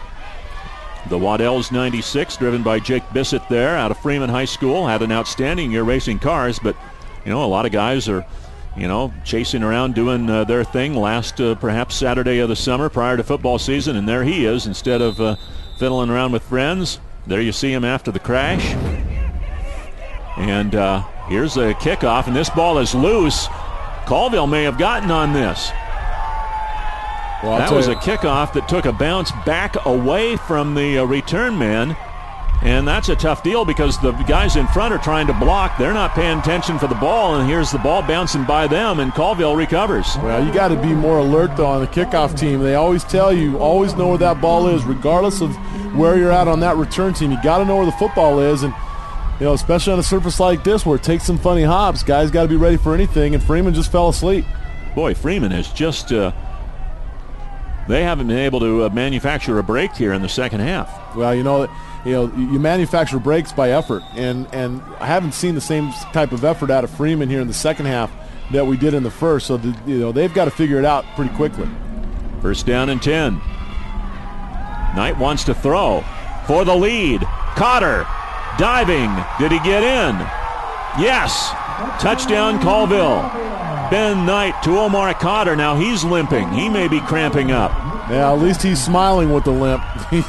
They're going to say, don't worry about limping. Get out there and get the extra point taken care of. Boy. Yeah, no coming off the field. We still have a 2-point conversion here.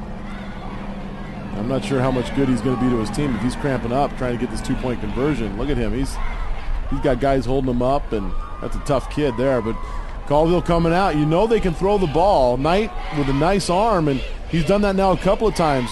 Cotter let him down the first time, letting the ball go through his hands in the first half, but now they're trying to figure out if he's going to be able to continue or not. And they're going to bring another man into the ball game here, I think. But what a great throw by Knight and a great play call. You know, again, you get the turnover. The first thing you want to do is just stick the dagger in them, and boy, Colville did exactly that. Now Colville has to burn a timeout, though. They can't decide whether they want to kick it or take Cotter out of the ball game or what.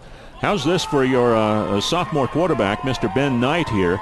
He is now 4 out of 5 passing in the ball game, and he's thrown for a touchdown here in this one. And we'll see it one more time, Bill. The young left-handed sophomore rolling to the right there, and he's a left-handed quarterback, so he has to throw back against his body, and a great effort there by Cotter. Well, the play action is certainly very important, and it sucks those linebackers in, but you can see that Freeman's got it well played. He just puts the ball exactly where it needs to be, and like you said, going out to the right as a left-hand quarterback is not an easy throw, and he did it extremely well. So, boy, credit to Knight, and maybe Colville's becoming a passing team after all of these years. Great camera work, as you've become accustomed to if you're a regular viewer of our high school coverage and college coverage here on SWX. Great work by our camera crew. Had a late night last night in Coeur d'Alene and an early morning this morning in Cheney, and a long day today. So those guys are putting in yeoman work. Hey, Larry, a score that people in this area of Cheney is particularly interested in. Montana going up against South Dakota midway through the third quarter, actually down 17-16 to South Dakota. Wow. So a team that we're going to see out here in Cheney in just a few weeks having trouble in their opener. South Dakota coached by Joe Glenn, who won a national championship at Montana back in 2001. All right, here's the two-point conversion. Knight, the quarterback, will toss it to Shoemaker, and he just busts up the middle. Got a big hit, but it wasn't until after he had crossed the end zone, so the two-point conversion is successful. And the score now, Colville takes their first lead, 20 consecutive points here in the third quarter. This was a 12-0 Freeman lead at the half, and the Indians have taken over after some mistakes. And it's now a 20-12 ball game here. Well, you can take another look at the conversion here, and again, it's just a nice little simple toss, and big hit at the end. But those big hits, when they happen in the end zone, still count for points. And Colville is. They've looked good throughout the course of this game. They're just finding that extra gear to get points, and now Freeman has got to find a way to answer. They're hanging their heads right now. They got to turn it around. Yeah, that's they've got to circle the wagons here and try to get themselves back into this ball game, because Colville has imposed their will here in the first 10 minutes plus here of this third quarter, or this second half, I should say. And now the visiting Indians in their white uniforms with that 8-point lead here. And Susan ready to kick off one more time. He's got the wind at his back. Let's see if he puts another one through the end zone. And he will, because it goes through the hands of the return man, Kellen Miller. You can't go into the end zone and return the ball out, so he was trying to stand just ahead of the goal line and grab that one, and he just couldn't quite do it. And so Freeman will take over at their 20-yard line, 1st and 10. Larry, at the end of the first half, we were pretty even in terms of total yardage. Freeman at 129, Colville 141. Since then, here in this third quarter, Colville up to 237 yards of total offense. Freeman only at 132, so only 3 yards of total offense and some turnovers for Freeman. It's been an inept third quarter, and again, someone else getting a little cramp treatment down on the sideline. It's Johnson, the freshman, for Freeman. So first down, and this is Dresbach, and he gets out to the 22-yard line, so he gets a couple of yards. So Freeman, so far in this second half, they've only run 5 plays. They've turned the ball over a couple of times, and they have 3 yards coming into that play there. So they're up to 5 yards in the half, as you see Johnson trying to stretch out his legs there. Yeah, and that's Glidewell, who's trying to figure it out for himself. That's Glidewell, well. yeah. That's Glidewell, but they also have Johnson down there stretching out. So they got a couple of guys who are really struggling here. And the other thing about Freeman with that running game is that these running backs have to do a better job of finding their holes. Right now, they're just running into the back of their own teammate, and that's making it easy for Colville. There's a run up to about the 27-yard line by Dresbach. They've got Peyton Smetana in at the right tackle spot now, another freshman on this team, another big freshman, 6'3", 215 pounds, number 72, in at that right tackle spot. So they're getting down the depth chart there without 75 Glidewell and without 62 Johnston in the ballgame. Well, big third down coming up here for Freeman. Again, just not having done a whole lot as we come to the end of the third quarter. And they will have their wind at the back in the fourth, but I'm not sure the winds had anything to do with the turn of events here in the third quarter. 3rd and 3, a big third down conversion here for the Scotties. They tried to run to the fullback, and there was no room there. Big number 71, Jack Smith, 5'11", 240-pound junior, stuffed that play. A loss of a yard on the play, and so it'll bring up 4th down, and in all likelihood, the Scotties will have to punt when we get ready to start the fourth quarter. Nice job there by Smith. You see him right in the center of the picture. Well, they're going to have a little break here between the third and fourth quarter, or the Freeman Scotties, to find a little heart and find a way to get back into this game. A nightmare third quarter for Freeman. Colville, 3 unanswered touchdowns. Off some bad plays from Freeman, some turnovers, a kickoff that was not covered, and the Indians have taken an 8-point lead after 3 quarters. And the Kickoff Classic, the WIAA Kickoff Classic here on SWX.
This presentation of the WIAA Kickoff Classic is brought to you by Spokane Boys, your answer for all seasons. You're able to watch this game on SWX throughout eastern Washington and northern Idaho, as well as on the internet worldwide, WIAA.com. Hunt downfield, a fair catch called for and taken at about the 40-yard line by Colville's Josh Hamilton. And so it's been all Indians here in the second half, and they get good field position yet again, Bill, at the 40-yard line. Well, they do. I mean, it's really been all Colville here, and you think back to the beginning of the third quarter, those 2 straight fumbles by Freeman, and that really set the tone. And since then, it seems like everything's going Colville's way. Somebody for Freeman is going to have to step up and make a big play, and they've got the athletes to do it, Larry. They just need somebody to step up and do it fairly quickly because it's getting out of hand. So first down and 10 from the 40-yard line here. And again, that inside handoff they've had so much success with. Looks like Vining in there for 2, maybe 3 yards that time. And Freeman's see if they can find that heart you talked about, Bill, and dig deep and come back. Now they have to have another young man come off the field here with a helmet issue. Well, that's big old Jordan Roos. And I'll tell you, he's had a whale of a game on both sides of the ball. The big 6'6", 305-pound junior did a nice job of getting down the line of scrimmage and really stuffing that run before it could get into the second level. And that's where Freeman's had their problems. And then Johnston back in the game trying to work through that cramp issue. Second down and 8. Big opening. Across midfield for a first down goes Shoemaker.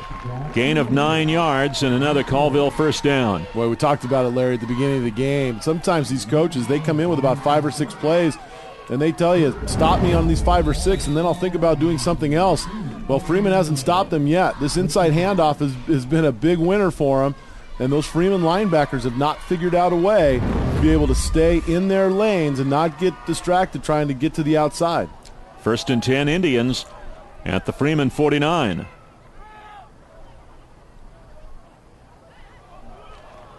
And there it is again, Vining, but that time Freeman able to make the stop up front after maybe a 1-yard gain, if that. Nope, no gain, right at the 49. Looked like there might have been a false start on Colville, but no flag. So just turns into a second down, and a better job there by Freeman to stop him before he gets. He didn't get to the linebacker that time. No. He couldn't get to past those 2 tackles sitting in there.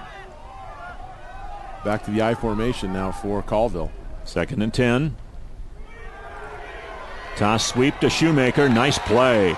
That time by Colin Ayers to haul him down at the 48-yard line after a 1-yard gain. Well, I'll tell you what, that is a great play by Ayers, because if he doesn't make that tackle, I think he's down the sideline with a lot of room to run. So Ayers certainly helping out his defense, staying home and using that speed to get down the line. So a gain of a yard, 3rd and 9 here for Colville in a big defensive situation right now for Freeman. Can they get the big stop and force a punt here in this situation? And can they force them from, or can they keep them from getting very many yards to where Colville would be tempted to go for it on 4th down? Knight hands it off. Shoemaker, he gets down to about the 42, so it'll bring up a 4th and about 3 situation now for Colville. Now, if you coach Randy Cornwell, you've been having your way with things here in the second half. Do you go for it? Well, you know, I told Freeman that they should punt the last time, and of course they went for it and threw the ball downfield and scored a touchdown. I love the field position game here. Freeman hasn't shown they can do anything on offense, so typically I would say go ahead and punt the ball away, but Colville's got so much confidence in that running game, they think 4 yards is actually very doable. 4th and 4 here for Colville. This would be a huge play for Freeman. Toss sweep, Vining. Does he get the first down yardage? He does not. Tegan Glidewell came in late there, number 75. It looked like we were starting to get a rugby scrum going there with the pile being pushed forward, and the big 233-pounder came in and slammed into the pile and knocked it the other way, and we may get a good chance to see it here. Well, just a nice little simple toss sweep. It looked like he had some room to the outside, decides to cut it in, but boy, what a great play there. You can't make out the number. I think it was actually Max Labe, number 2, who came in and stuffed that run and held him up just long enough for the rest of those linemen to come in and finish things off. A huge play for Freeman. They really needed that to try to get their offense back on the field and get something going. See if that gives them a little momentum, gives them a little pep in their step here. 1st and 10 Scotties at their own 40-yard line. Wyatt Smith, the quarterback, in behind center. He'll throw on 1st down. Slant wide open over the 50, and then tripping and falling down was Miller. He was into the secondary with a head of steam and one man, Shoemaker, to beat, but he couldn't hold his feet, and he goes down at the Colville 46 after a 15-yard gain. You know, he's going to be disappointed about this, Kellen Miller, but first of all, a really nice throw by Smith. Catches it in stride, and as he sees the opportunity to kick it back to the outside and get down the sideline, just gets himself tripped up. But I think this is a kid, Kellen Miller. They've got to get the ball in his hands a little bit more. They like to run the football, but he's got some advantages to the outside. Smith throws it out there, has a catch. They cross the 45-yard line and get down to the 44. A short gain is coming up with that catch, Marcus Goldback. And one of the things that these underneath routes really set up, Larry, are those wheel routes down the outside. You start to press up. You see it at every level of football. You see those defensive backs really overcommit up to the short receiver. You send somebody out long down the sideline, and you try to hit them on the fly route. And we'll see if Freeman doesn't have that in the playbook as we get further along into this fourth quarter. Inside of the 8-minute mark remaining in this game, a one-touchdown game, Colville ahead. Freeman driving, 2nd and 8. Again to Miller, juggling catch. Nice job inside the 30.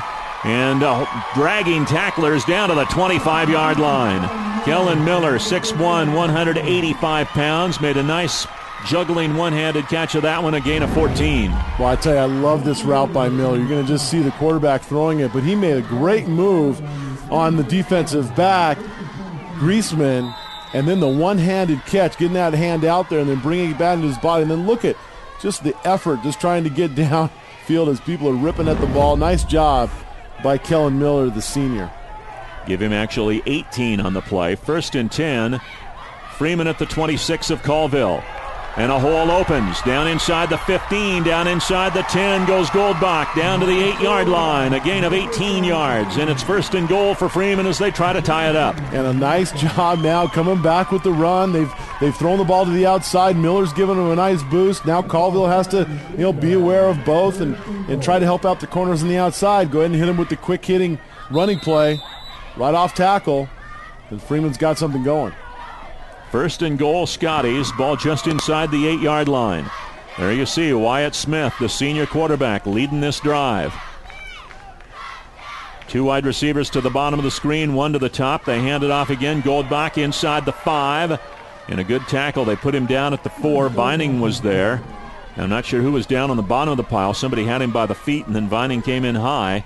Gain of 2, though, or check that, a gain of 4 on the play. It'll be 2nd and goal from the 4. Right, nice job by Jordan Rose there, number 66. When you're that big, people expect that you're just going to pancake people all the time. That time, he just walled the man off and let that running back get inside of him, made a nice read to get upfield. And so Jordan Rose, doing his job and playing a whale of a game out here today. 2nd and goal from the 4. There he is, the big man. There's some good juniors in this area. There's a lot of good seniors, but we saw a bunch last night in Coeur d'Alene. Here's a handoff. Goldbach, nothing doing. Shoemaker came in. No, that was I think Dragovich who came in and brought him down that time. A loss of a yard on the play, so 3rd and goal now from the 5. Yeah, and you are in 4-down territory here. No field goals for Freeman. They're going to have to, they've got 2 plays to try to get this thing in there. There was number 33, Justin Dragovich, you saw in that previous picture there. So 3rd and goal now from the 5. Kellen Miller split out wide to the right. Single coverage. He's at the top of the screen there. They want to throw it to him on the fade, and it's overthrown incomplete. And so now a huge play in this ball game, Bill. 4th and goal from the 5-yard line. Well, you got to give your receiver a chance to catch the ball. He just overthrew that one. What I like down here, they may want to come back to it, is the back shoulder throw. You see that a lot at the college game, and Smith is accurate enough. You just throw it to the cone, let Miller run that defensive back off, and then come back with that back shoulder throw. If that's something they've been working on at all, you might see it here. And that slant to Miller has been very effective here on this drive. Well, that's the thing that you think they might try that as well, although you see that safety in the middle of the field. That's going to make it very tough, yeah. So 4th and goal, they'll run it. And they won't quite get in.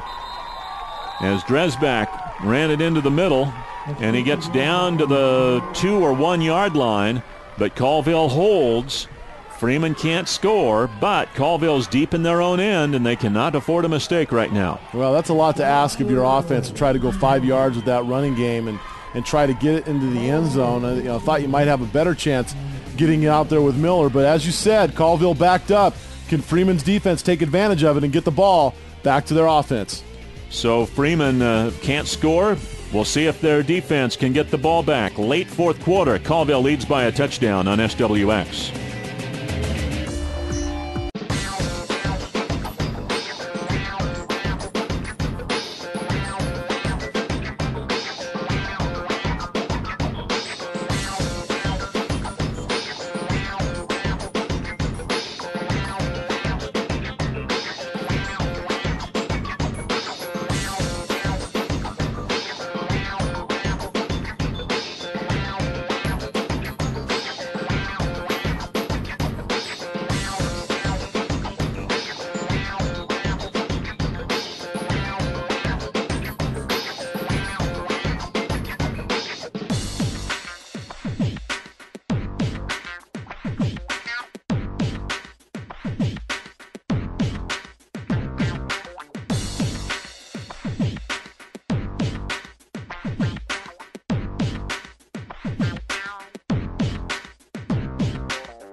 Aero Machinery would like to take a moment to salute all of our student athletes who are participating in today's game and would like to encourage all students to just get involved.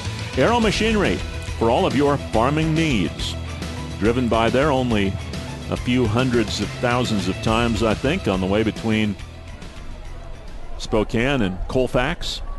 Out there on the highway, about 5 miles north of Colfax. Here's a first down run, and a near first down run that time for the fullback, Warhus, who has a touchdown run to his credit today, and he may have a big first down run with his team in the shadow of their own end zone down there. I'll tell you, that's a guy who's been really dependable for Colville here today. Even in that first half when they were struggling, he was banging out a lot of strong yards, and this is exactly where a guy like Warhus is important. Down here against your own end zone, you just need to get some room, hand it off to the big guy, and let him just get bowling forward. Kind of the prototypical fullback, correct? Oh, absolutely, yeah. It's exactly how he's built.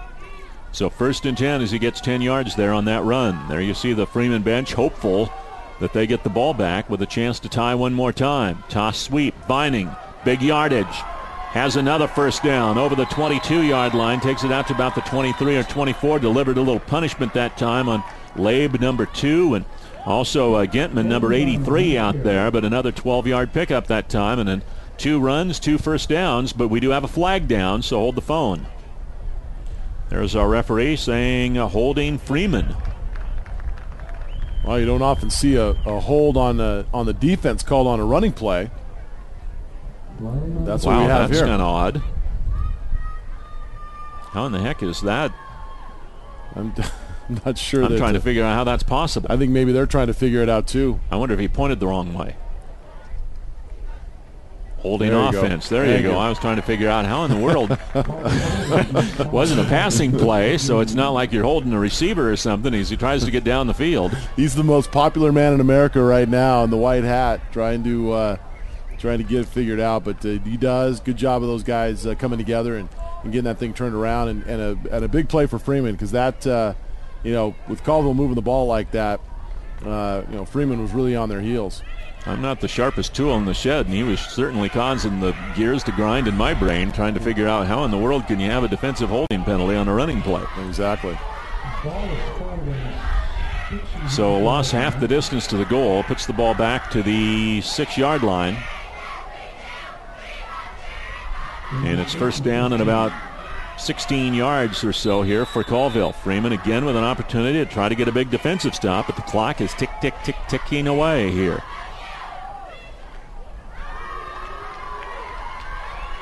Run up over the 10-yard line, and you get it out to about the 11 or so. You know, there's a lot of guys from Freeman right now, Larry, who are just standing around. Guys, you know, as Colville's, you know, driving down the field and running the ball hard, I see, you know, 6 or 7 blue shirts just standing around watching. And guys who I think actually have a shot at the ball carrier. So, you know, I hope they realize that they're still in this game, because right now there's a few of those guys not really playing like it. Vining with the run that time for 7 yards. As you see the Freeman bench there. 2nd and 9 now for Colville. Out of the eye. Knight, the quarterback, tosses it to Shoemaker. He gets over the 15, spilled it about the 16. Max Leib, the junior defensive back, brought him down. He got about 3. He needs 6 more. Yeah, I couldn't quite make out the number on the play. I thought I saw 82, although I think that's Colin Ayers, the outside defensive end, actually did a great job of turning that play back in, kept contained, and let that the rest of that defense come in and stop him for a short gain. Yeah, that's 82 Ayers. That's down there on the left defensive end position there towards the bottom of your screen. There he is. Nice job by Colin Ayers on that last play. Maybe the most pivotal play in this game. 3rd and 6 from the 16. Shoemaker on the toss sweep, hitting the backfield, thrown for a loss. Great job by number 27, Connor Rubright, for Freeman to get over there and stuff that play for a loss of yardage. Well, they needed a big play, and Connor Rubright, you're right, shut it off the block. Really did a nice job to, first of all, do that, and then get up there and get that ball carrier before he was able to get anything going. Great job, Connor Rubright. Rubright, a junior, 6'2", 170 pounds. We'll see it here. Yeah, watch it again. I'm not sure if you'll get a chance to see him shut off the block, but he did a really nice job of it. Gets into that backfield. It's almost as if Colville just didn't plan on blocking him at all. Give him a little chip and then move away from him. But you got to make sure you get that man blocked if you expect to go anywhere with that play. Max Leib and Eric Halterlin also coming in there to help finish him off there at the very end. So Freeman takes a timeout here, preserving some time on the clock, and it's 4th down for Colville and about 8 yards now for a first down.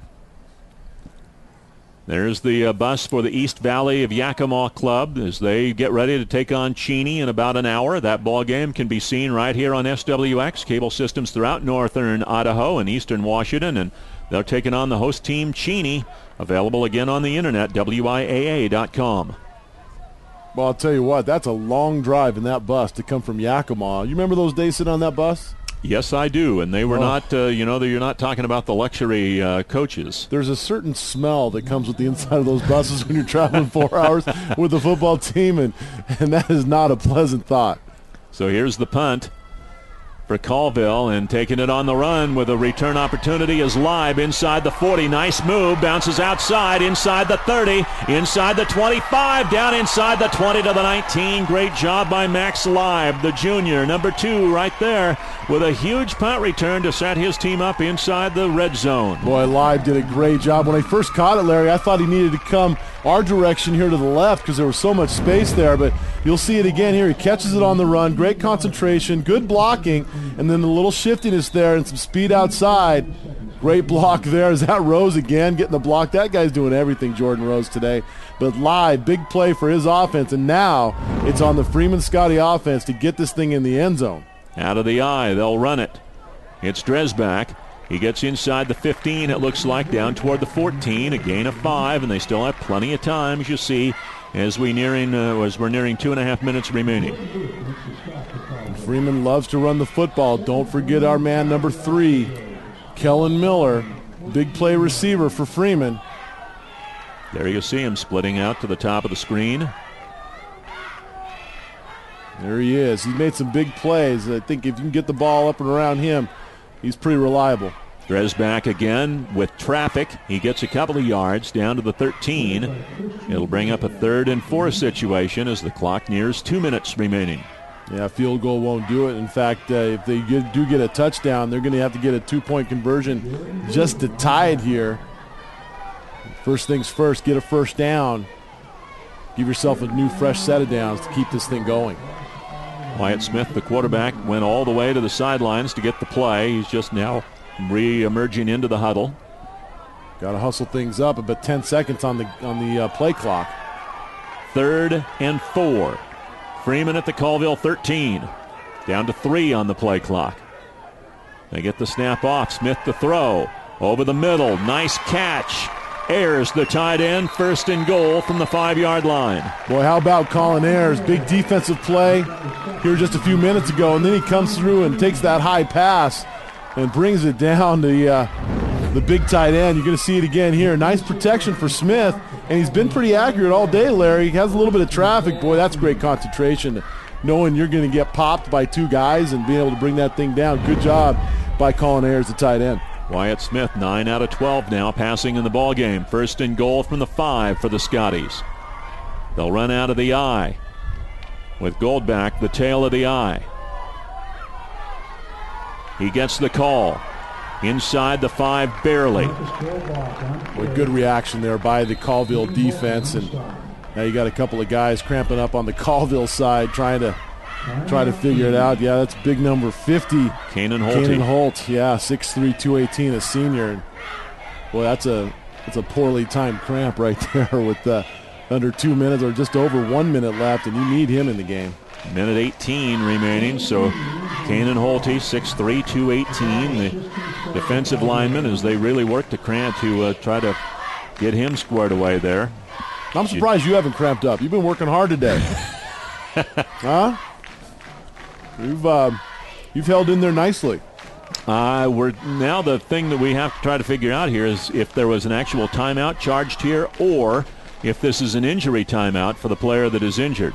Well, I guess we'll be able to tell. If they call the timeout, he can come back in the game, I believe. So if he's back in the game, I think that tells you that Colville probably took a timeout. If he comes out, then perhaps there was an injury and he has to stay out for at least a play. And we understand that it was a timeout for Freeman here. And so Freeman does take the timeout with 1:18 remaining. It's 2nd down and goal from just inside the 5-yard line. But there you see the training staff working on Holte out there, the senior defensive lineman. I'm just not sure. I'm confident in the fact that Freeman can run this ball in, even though it's 5 yards. Colville's been awfully stout down in this part of the field. Freeman's really had trouble. I think, especially here on 2nd down, try to throw the ball, try to get out to Miller, or maybe even that big wide receiver Gentman, number 83. We believe Freeman has 1 timeout remaining, and you see the time on the clock, 1:18 remaining in the ball game. It's 2nd down and goal here, so they still have time. They can still run the football, and we'll see what they decide to do. They're getting plenty of time. In fact, they're not even talking about it anymore on the sidelines. You see Freeman, the quarterback, Smith, and everybody right in the huddle. They're ready to go, but we still have Holte down on the field as they try to get the cramp out of his left calf, it looks like. Every time I see this situation, Larry, I always try to figure out, is there an advantage to one side or the other with this kind of a delay? If it's the defense getting a chance to catch their breath a little bit, or if it's the offense getting a chance to really make sure that they're well organized for this next play. Not sure I know in this case. I think I'd like to be Freeman right now, knowing exactly what you want to do and get up there and run it, especially if this young man is not going to be able to return Holte. He's been a big part of the defense for Colville today. Colville has 3 timeouts left, so if they think they need to stop the clock, either to preserve time or to set up their defensive unit, they can do that. They have plenty of time. Now let's also see if we can figure out who's in for Holte, a defensive starter, a senior for this ball club, and a bigger player at 218 pounds on the defensive line. Well, I hope that's just a cramp. The way they're carrying him off, it looks like it could be more than that, but we're going to hope for the best for that young man. I believe it's Colton Thompson who's out there, a 6'3 junior, number 63 on the end here. 2nd and goal, toss sweep. This is Goldbach through traffic down to about the 3-yard line, but stopped short once again. Jack Smith, number 71, making a stop one more time, getting some help down there also from Jordan Booth, number 53 for Colville. They get him at the 3, 3rd and goal. Boy, Goldbach did that one all by himself. It looked like Colville had that sniffed out, but he was able to knife through there. So nice job by the sophomore, Marcus Goldbach, who's had a nice game here. 3rd and 3. Miller, the receiver, at the bottom of the screen. Smith, the quarterback, off a play fake, rolling out to the left side, throwing it for Miller. He got it. Touchdown, Freeman. Well, there's your man. We've been talking about it. Miller, the big play guy, and great job by Smith once again to be able to throw that ball accurately, and Miller just goes up and gets it. Just out jumps the defensive back, Griezmann, and now they got to get the 2-point conversion. They got half of what they needed there. They got the touchdown. Now they need to get the 2-point conversion here, and I think Freeman's going to use their final timeout to try to set up the exact play that they want here with 37 seconds. They only had one timeout, so it doesn't do them any good to keep it because they couldn't get enough stops to force a punt from Colville if they were to miss on an onside kick here. So you might as well use it, get your best play, and run it. Yeah, as we see the touchdown again. And the best play might be this right here, to come back and do this again. The accurate throw, a really nice route. And the one thing about Miller that he did there that all young receivers should do is he came back to the football. You're taught as a receiver, come back to the football. Don't let that defensive back come in front of you to either knock the ball away or pick it off. Miller did just that. And, of course, Griezmann dove for the ball. Nobody there. Walked into the end zone. 6 points. Now they just need 2 more. It's deja vu all over again for these two teams. Last year they played in Colville. It went right down to the wire, a 28-27 ball game. Freeman went for a 2-point conversion to win it and missed. Here this year they're going for a 2-point conversion to tie it with 37 seconds remaining in the fourth quarter. Well, and now you wonder if Colville will change anything up defensively, knowing that Miller is such a threat out there. Do they look for some safety help and bringing them over? If they do that, does that open something else up for Freeman? Is there some kind of check option that Smith might have here on this play? Well, we'll see. Colville can take a timeout if they want to do it, if they see the alignment and say, wait a minute, let's talk over how we're going to play it with this alignment. They've got Roos, the big tackle, is the fullback. The 305-pound tackle is the fullback in the eye. They'll run it straight up the middle. This is Goldback, and he can't get in. Well, I'll tell you, I'm not sure about that play call. I mean, these coaches have been working on it all fall camp, and certainly you like the fact that Roos is up there, but that's an awful lot to ask of a team who hasn't had much success running it inside against Colville. So I'll tell you, let's look at it again. Roos gets a little bit of a push, but the one thing that you notice about it is Goldbach doesn't follow him. Roos is up the inside there, but Goldbach bounces it off to the right side, right where the defense is, and gets stopped short. They really pretty much, I think, putting Roos in at the fullback, told everybody in the stadium, we're going to run it here. Colville was they were all diving right into the middle of the line there, all the defenders. So basically what you have here is you've got the power eye. You've got Roos at the fullback position, 66. You got Goldbach as a tailback, and then you have Gentman just to the outside of Roos. So right here, what you're telling Colville is we're running it, if we're going to run the ball, we're running it right through that area, and they react accordingly. One of the things that again, second-guessing coaches is something we all love to do, is roll that thing back out to the right and utilize Miller once again because they are so boxed in, as you said. So you're a hero if it works, and you're not if it doesn't. In that case, I think they kind of tipped Colville off to what they were doing. Yeah, I agree. It was kind of like putting a neon sign on your head and saying, here's where we're going, and that's what they did. Now they have to recover this onside kick. And they will have no timeouts remaining if they do recover it. Well, one thing to keep in mind with the onside kick now, Larry, different type of surface than they're used to out on the grass field, both teams. So this thing is going to take some weird bounces that they're not accustomed to. And here it is. Took a high bounce, but it goes right to the secondary receiver, and a nice job there by Colville.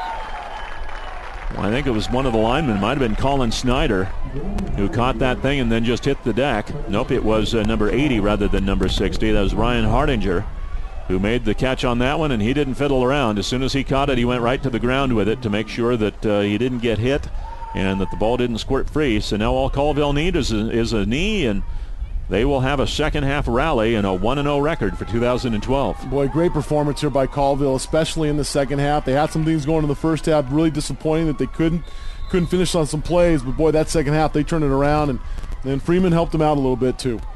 Yeah, the pivotal quarter, the third quarter, Freeman with a couple of turnovers, a kickoff that bounced awry, and Colville was able to recover the ball on the kickoff, kind of like a deep onside kick. And the Indians were able to dominate that third quarter of play and go on to this victory here today. They are not going to have to snap it, I don't believe, anymore. They will not. And the clock will wind down, and the Indians 2 years in a row will hand Freeman a very bitter, tight defeat. They were the only team to beat Freeman in the regular season last year. We'll see about the remainder of the 2012 season here as that unfolds here in the weeks to come. Well, just an overall effort here by the Colville Indians. I mean, they did it on defense. I think first and foremost, what they did to Freeman in the second half was just outstanding. Offensively, they were solid throughout the game, able to put some points on the board. And, special teams, I think it was probably a draw. But, no major mistakes by Colville, and that was just enough to get this 2-point win. Colton Vining, 70 yards rushing to lead Colville. Ben Knight threw a touchdown pass in the ball game. Warhus had a touchdown run. Shoemaker a touchdown run. Miller 2 touchdown catches from Wyatt Smith for Freeman. Goldbach a 25-yard run. No extra points made for Freeman. Colville got a 2-point conversion in the end, and they win it here today 20-18 as the Indians go to 1-0. The Scotties fall to 0-1. We're going away here for a little while, about 45 minutes or so. Game number 3 of the day coming up. East Valley of Yakima taking on Cheney. Thanks for watching here this afternoon. For Bill Ames and the entire SWX crew, I'm Larry Weir. We'll see you again in about 45 minutes for game number 3 here on SWX and on the internet at WIAA.com.